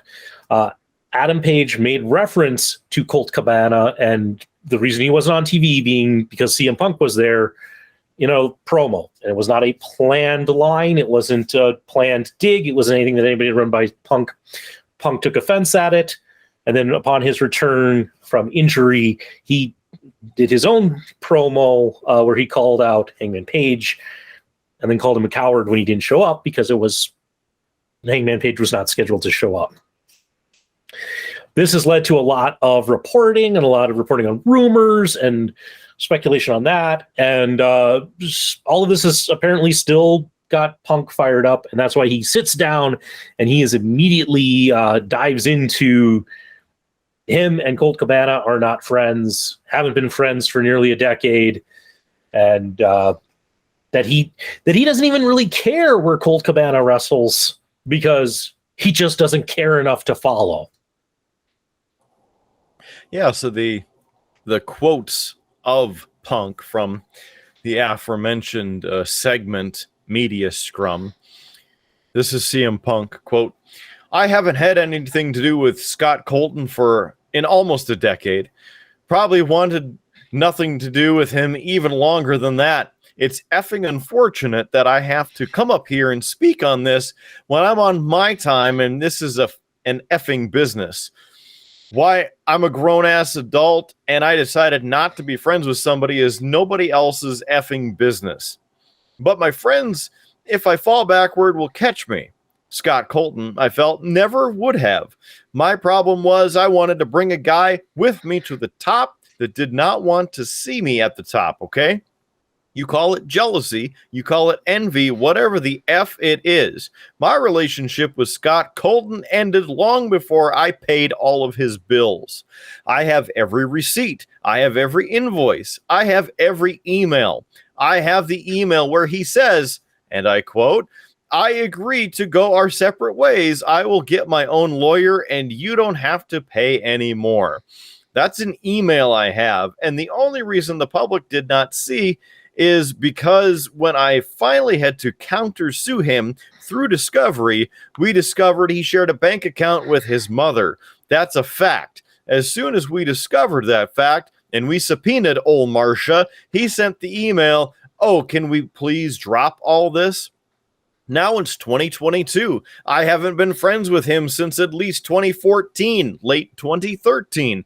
And the fact that I have to sit up here because we all have irresponsible people who call themselves EVPs. I couldn't effing manage a target, and they spread lies and BS and put into the media that I got somebody fired when I have F all to do with him, want nothing to do with him, do not care where he works, where he doesn't work, where he eats, where he sleeps. And the fact that I have to get up here and do this in 2022 is effing embarrassing. And if y'all are at fault, F you.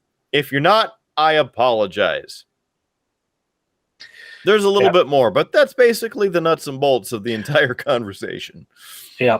And for those who maybe don't know what he means by EVPs, which, Kidder, I'll admit, I used to watch a lot of like ghost hunting shows, and EVPs are what they call the little voices you catch like on the recorder amongst the static. That's not what he's talking about here. He's talking about executive vice presidents. And it's basically your Kenny Omega, the Young Bucks, Hangman Adam Page. Used to be Cody Rhodes. Cody Rhodes is now in WWE, no longer in that position, but that's who he's referring to, is basically the elite. Mm-hmm. He goes on to say, quote, "What did I ever do in this world to deserve an empty-headed, effing dumb F like Hangman Adam Page to go out on national television and effing go into business for himself? For what? What did I do? Didn't do a goddamn thing." End quote. Yeah. So really, he's taken some shots at the EVPs. What's interesting during this, Kidder, everybody's kind of focused on Punk and what's going to occur after this, which we'll get into.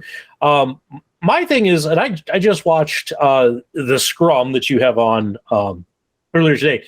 It's kind of interesting. There are times where you can see Tony Khan kind of nodding to this, and not necessarily when it gets to the EVP stuff. There, he's professional enough.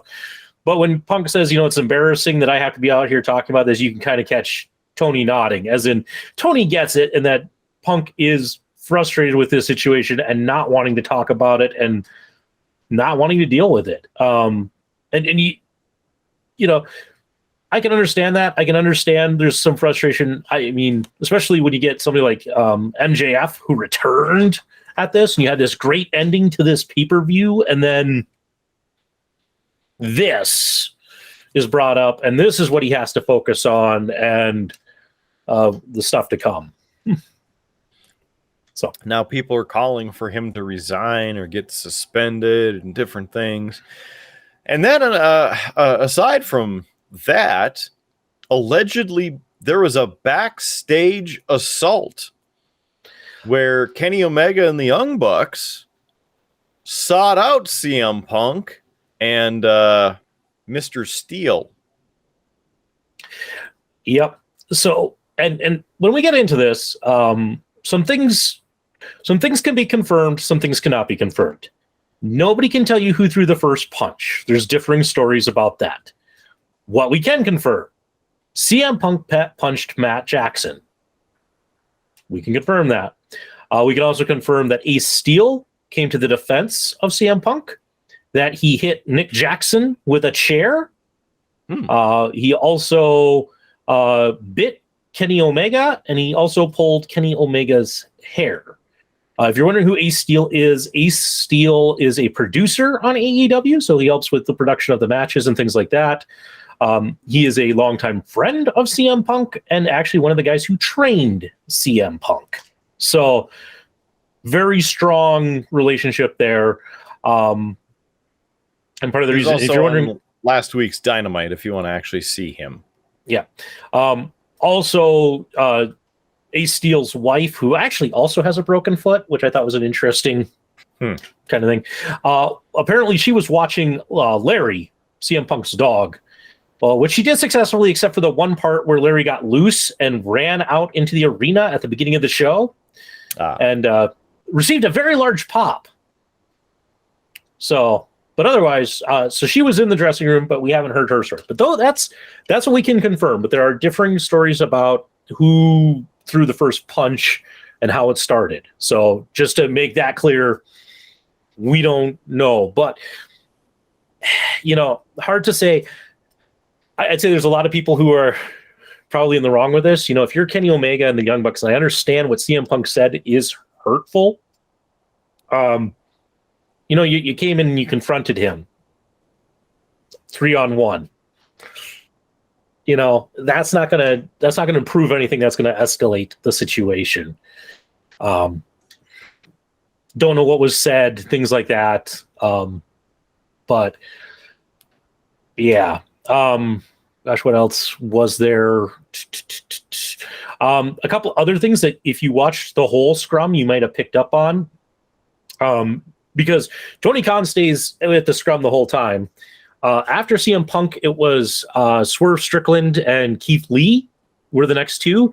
And there is a clip out there where you can see in the background where a security guard goes running. That's when the altercation supposedly started.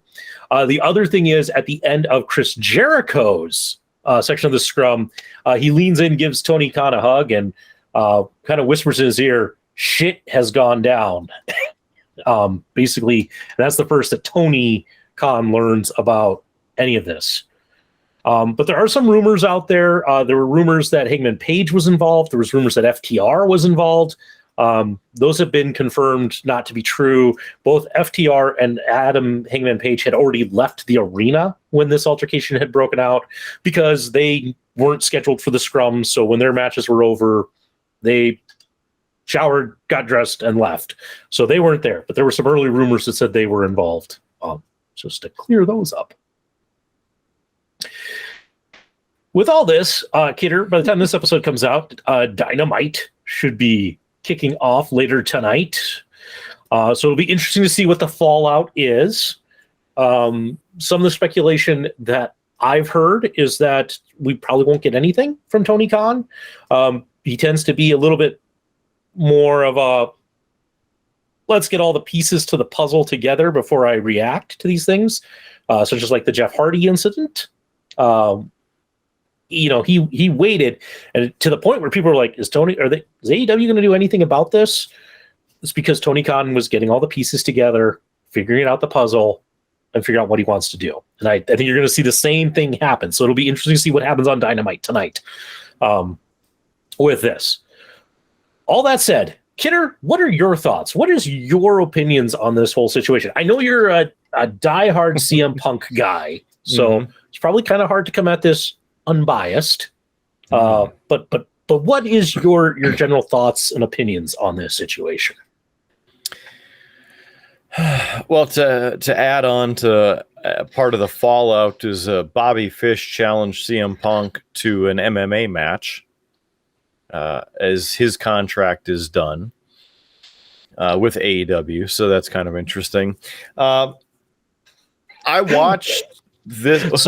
Sorry, I'm laughing at that because Bobby Fish is so prone to injuries. If I were him, I wouldn't risk it in an MMA fight. Guy's kind of a glass jaw. I like Bobby Fish, but he's had a lot of injuries. Yeah. So sorry. Just the thought of that struck me as funny. I mean, that's kind of how it goes, right?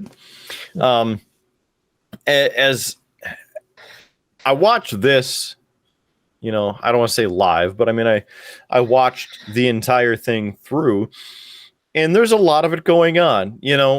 I follow at least 2 wrestling pages that share this commentary to some degree of the, rumors. Oh, I can confirm this is going to happen. I can confirm that so-and-so did this, whatever. And this is a perfect example of there's so much information with more disinformation that's out there of confirmed things that happened. All of us who are speculating and watching this, we weren't there, unless there's video of the entire event. We don't know completely what was said backstage. We don't know what happened. Clearly, we don't even know who threw the first punch, apparently, right? So there's all of this info that we don't have. We don't have a bunch of pieces to the puzzle to put together. What did Kenny Omega and the Young Bucks end up saying to CM Punk? What did CM Punk say back? Because we already know that he's not going to take the crap, and he's done dealing with the stuff that he's been annoyed with for 8 years. So if you're at that point where clearly he is on a televised program of the media scrum and he's dropping F-bombs like they're going out of style, it doesn't matter because apparently, whether what was said, what was asked, let's just go, all the millennials, let's go. Okay, well, they went and now we are going. And just because the Young Bucks and Kenny Omega didn't like what he had to say, because obviously they're treated like royalty at AEW, the pillars of AEW. And I don't think any of the three of them are nearly as good as they're brought up to be. I think they're all mid-level talent. CM Punk, obviously, I think that he's better than them. Is he the greatest wrestler that ever lived? No. Is he really good? Yeah, I think so. I enjoy watching his matches. He's got to work on some stuff now with his recent injury, so then he gets better, but that's a process. If I wanted to watch a bunch of super kicks, I'd just go watch a couple Shawn Michaels matches, and then I'm good. The Young Bucks and Kenny Omega, I haven't seen them reinvent much of anything since they started. I'm not overly a fan of them. Now, I don't really care if they're there or not. I'll watch their matches. I mean, I have Kenny Omega's autograph, right? So it's fine, but I'm not like, yeah. And this sort of extra drama, it's the kind of crap that I don't think needs to be in the ring or in the locker room or on the roster at all. People are, talking about Punk needing to get fired. Maybe they should fire the Young Bucks and Kenny Omega or just the Young Bucks, right? I'm not saying that Punk isn't completely innocent in any of it, but at the same time, though, like you said, the other three of them sought CM Punk out specifically because they got their panties twisted over what he said on the media scrum. Okay. Maybe they had an opportunity because they won the trios titles. Maybe they could have come on here at a later point and go, yeah, all of that's bullshit. I mean, there's a lot of corroborating evidence for CM Punk with all of his legal documents that he has to show the truth behind it. So you can't really argue with the truth of what happened. And just because you're pissed doesn't mean that you're right. So again, straighten out your panties, calm yourself down, go take a puff on your douche flute and deal with it.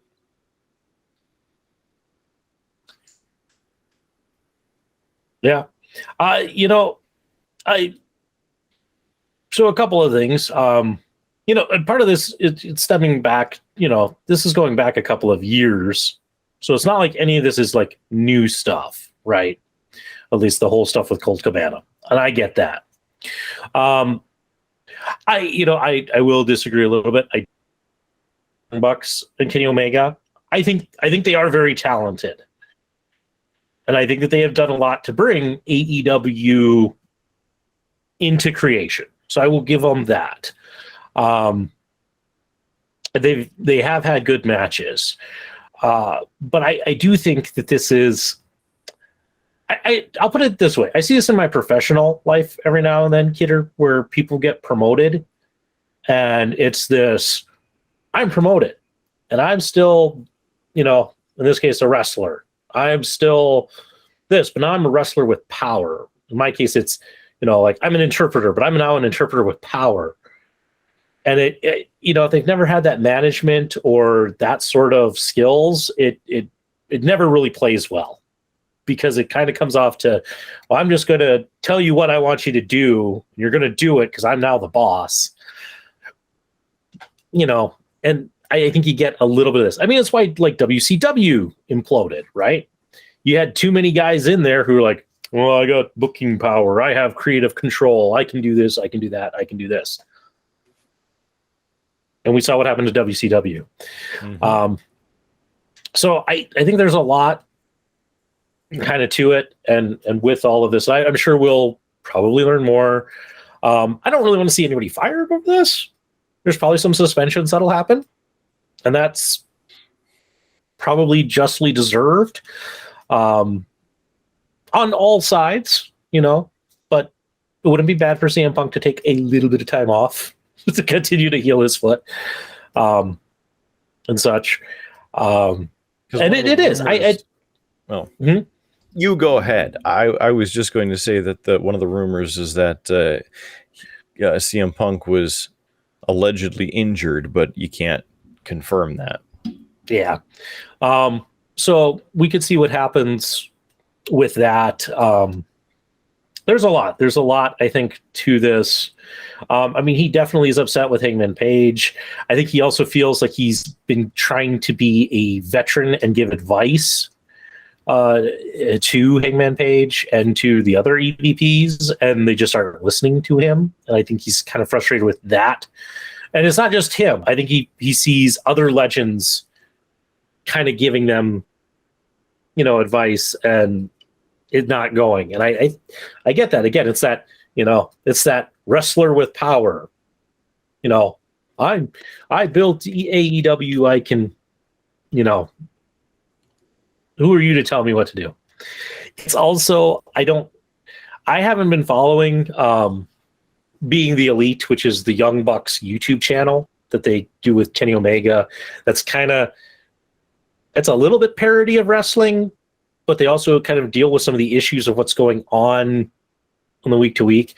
And Punk did make a reference to it about the things that they are doing on Being the Elite and how it's ruining things and not allowing them to make money and burying people. So that was kind of an interesting thing that he brought in Being the Elite as well. So really, Gitter, I think a lot to unpack, and I think we're going to be unpacking more about this in the weeks to come as we go through this. So that's a fact there, Howie. Yep. Jack. Probably tonight's Dynamite, according to other reports, that nobody who is involved will be at that show. Will it be true? We'll find out at tonight's show. Mm-hmm. It'll be interesting, Kidder. It'll be interesting. Any last thoughts before we kick it back to our past selves to wrap this show up? I mean, this seems like a media outlet. The time and place was clearly here. Should it have happened? Maybe not. Was it entertaining? I thought so. Just because a bunch of people got pissed off because, don't talk bad about me. All right, grow up. You're on an international television product. You probably shouldn't have that thin of skin if you're going to be in the business for any longer. But again, we'll figure that out as time goes on, and we'll keep our eyes on all of the rumors and share as much as we can. The only other interesting thing that I noticed was, if you made it this far in the show, you heard earlier about the potential of Aleister Black or Malachi Black no longer being with AEW. Well, AEW has removed his likeness from their website and their web properties. So you're no longer able to find Malachi Black on the AEW sites. Kind of confirming that he's no longer with the company. Yeah. Well, my last kind of thought on this, Kidder, is that there's a lot of people who are trying to say that this is a work, that this is all planned, It's not a work. This is raw emotion, and this is drama, and it'll be interesting to see how Tony Khan handles this situation and what comes out of it. But Kidder, I would be remiss if we did not talk about the most important fact that we learned from the media scrum that I have seen no coverage on, but that we should talk about, or at least mention for our good audience in case you missed it in all of the coverage. Sparkling water? No. What would that be? That CM Punk won the title while wearing Danhausen's boots. Ah, yes. I remember him talking about that because the size 10 Danhausen boots fit like a glove, but the size 12s that he purchased were too tight, and he can't find the right boot. And that, damn it, now he owes Danhausen more money. Yep. So that's our takeaways from this. Continue tuning in to Beer Blues and BS to hear more as we learn more. But until then, back to Past Us. And we've been talking for quite a while, and I'm fully exhausted and tired. So as we've started doing as a kind of tradition on these wrestling shows, since Kidder does all of the talking because he does such a great job recapping the matches. Oh, thanks. Here comes another Howard attempting to do cheap plugs.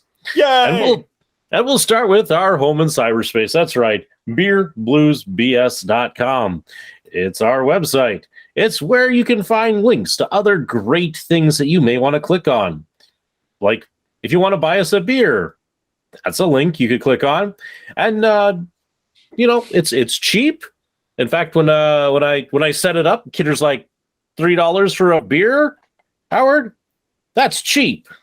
And I'm like, yes, but hopefully that means people will buy more of them. So feel free to buy us a beer. You can put in a message, a comment, and hey, we'll even share it on the air. So it's your chance to get interactive with the show. Besides that, another link you will find on that website of beerbluesbs.com is one to our merch store. We have all sorts of merch up there. We got glasses, we got shirts, we got sweatshirts, we got hoodies. For a while, we had yoga pants. I think we might still have yoga pants. Regardless, all sorts of things on there, all sorts of funny slogans, things we've said on our shows, or just things that we think are funny.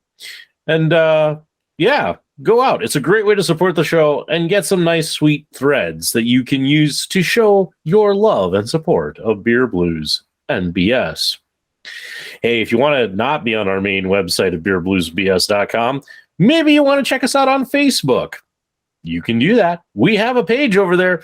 Make sure that you hit likes, that you can follow along, because every now and then we post some extra things. Hey, did you know that before both of these shows, Kidder put up posts that invited you to participate in the predictions? You could do it if you wanted. So, it's a reason to check in, look in. Share some comments, your thoughts. You never know. We might actually read them on the show. Try us. We might just do it. It'd be great if you comment, please. Mm-hmm. Yeah. Now, of course, we started this podcast as an audio endeavor, and for that reason, you can find us on pretty much every audio platform out there. I say pretty much everyone because I'm sure there's some little tiny third-party one that I don't know about, and therefore we're not on it. But if it's one of the major ones, say like Spotify, Pandora, iHeart, Amazon Podcasts, Google Podcasts, Stitcher, FM, any of these, you can find this show, Beer, Blues, and BS. It's great, especially if you have a lot of road trips and, you need something. In fact, Kidder, I was actually listening to Beer, Blues, and BS on my last road trip. Woo! Mm-hmm. Yeah, it was great. We were trolling Big D. It was a great episode.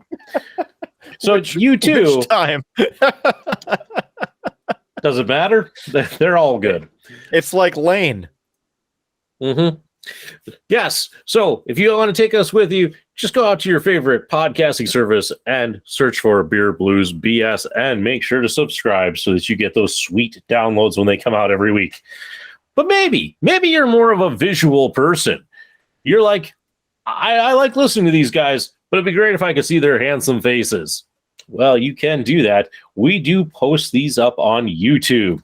That's right. You can see us in our own action, the faces that we make, the edits that our editor, Future Howard, puts in, and sometimes other fun factoids and things like that. You can find us on YouTube at Beer, Blues, and BS. Just make sure you like, you subscribe. That's always good. And make sure you share. That's, as we always say here, we are sharing the misery together. With all that said, I'm Howard Blues. He's the man, the myth, the legend, the Mark Gitter. Folks, keep your glass at least half full, of a sweet beer, something drinkable. Not the usual trash I drink on this show. This just in, there will be free beer tomorrow, so look forward to that.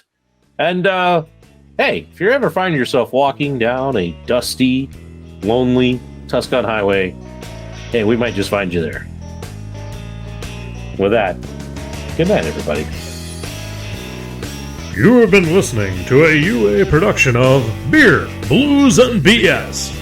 If you enjoyed the show, help others find out about it by rating the show or leaving a review at your podcast listening service of choice. Thanks for listening, and may your glass never be empty.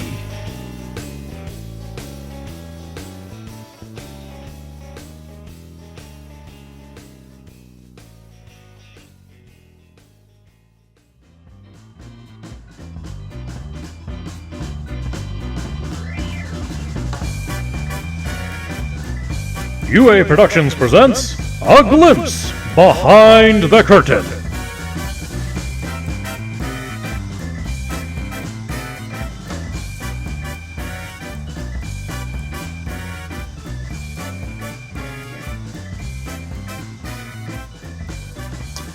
Kidder, when I got your text earlier today with the match card, counted, and there was like 16 matches.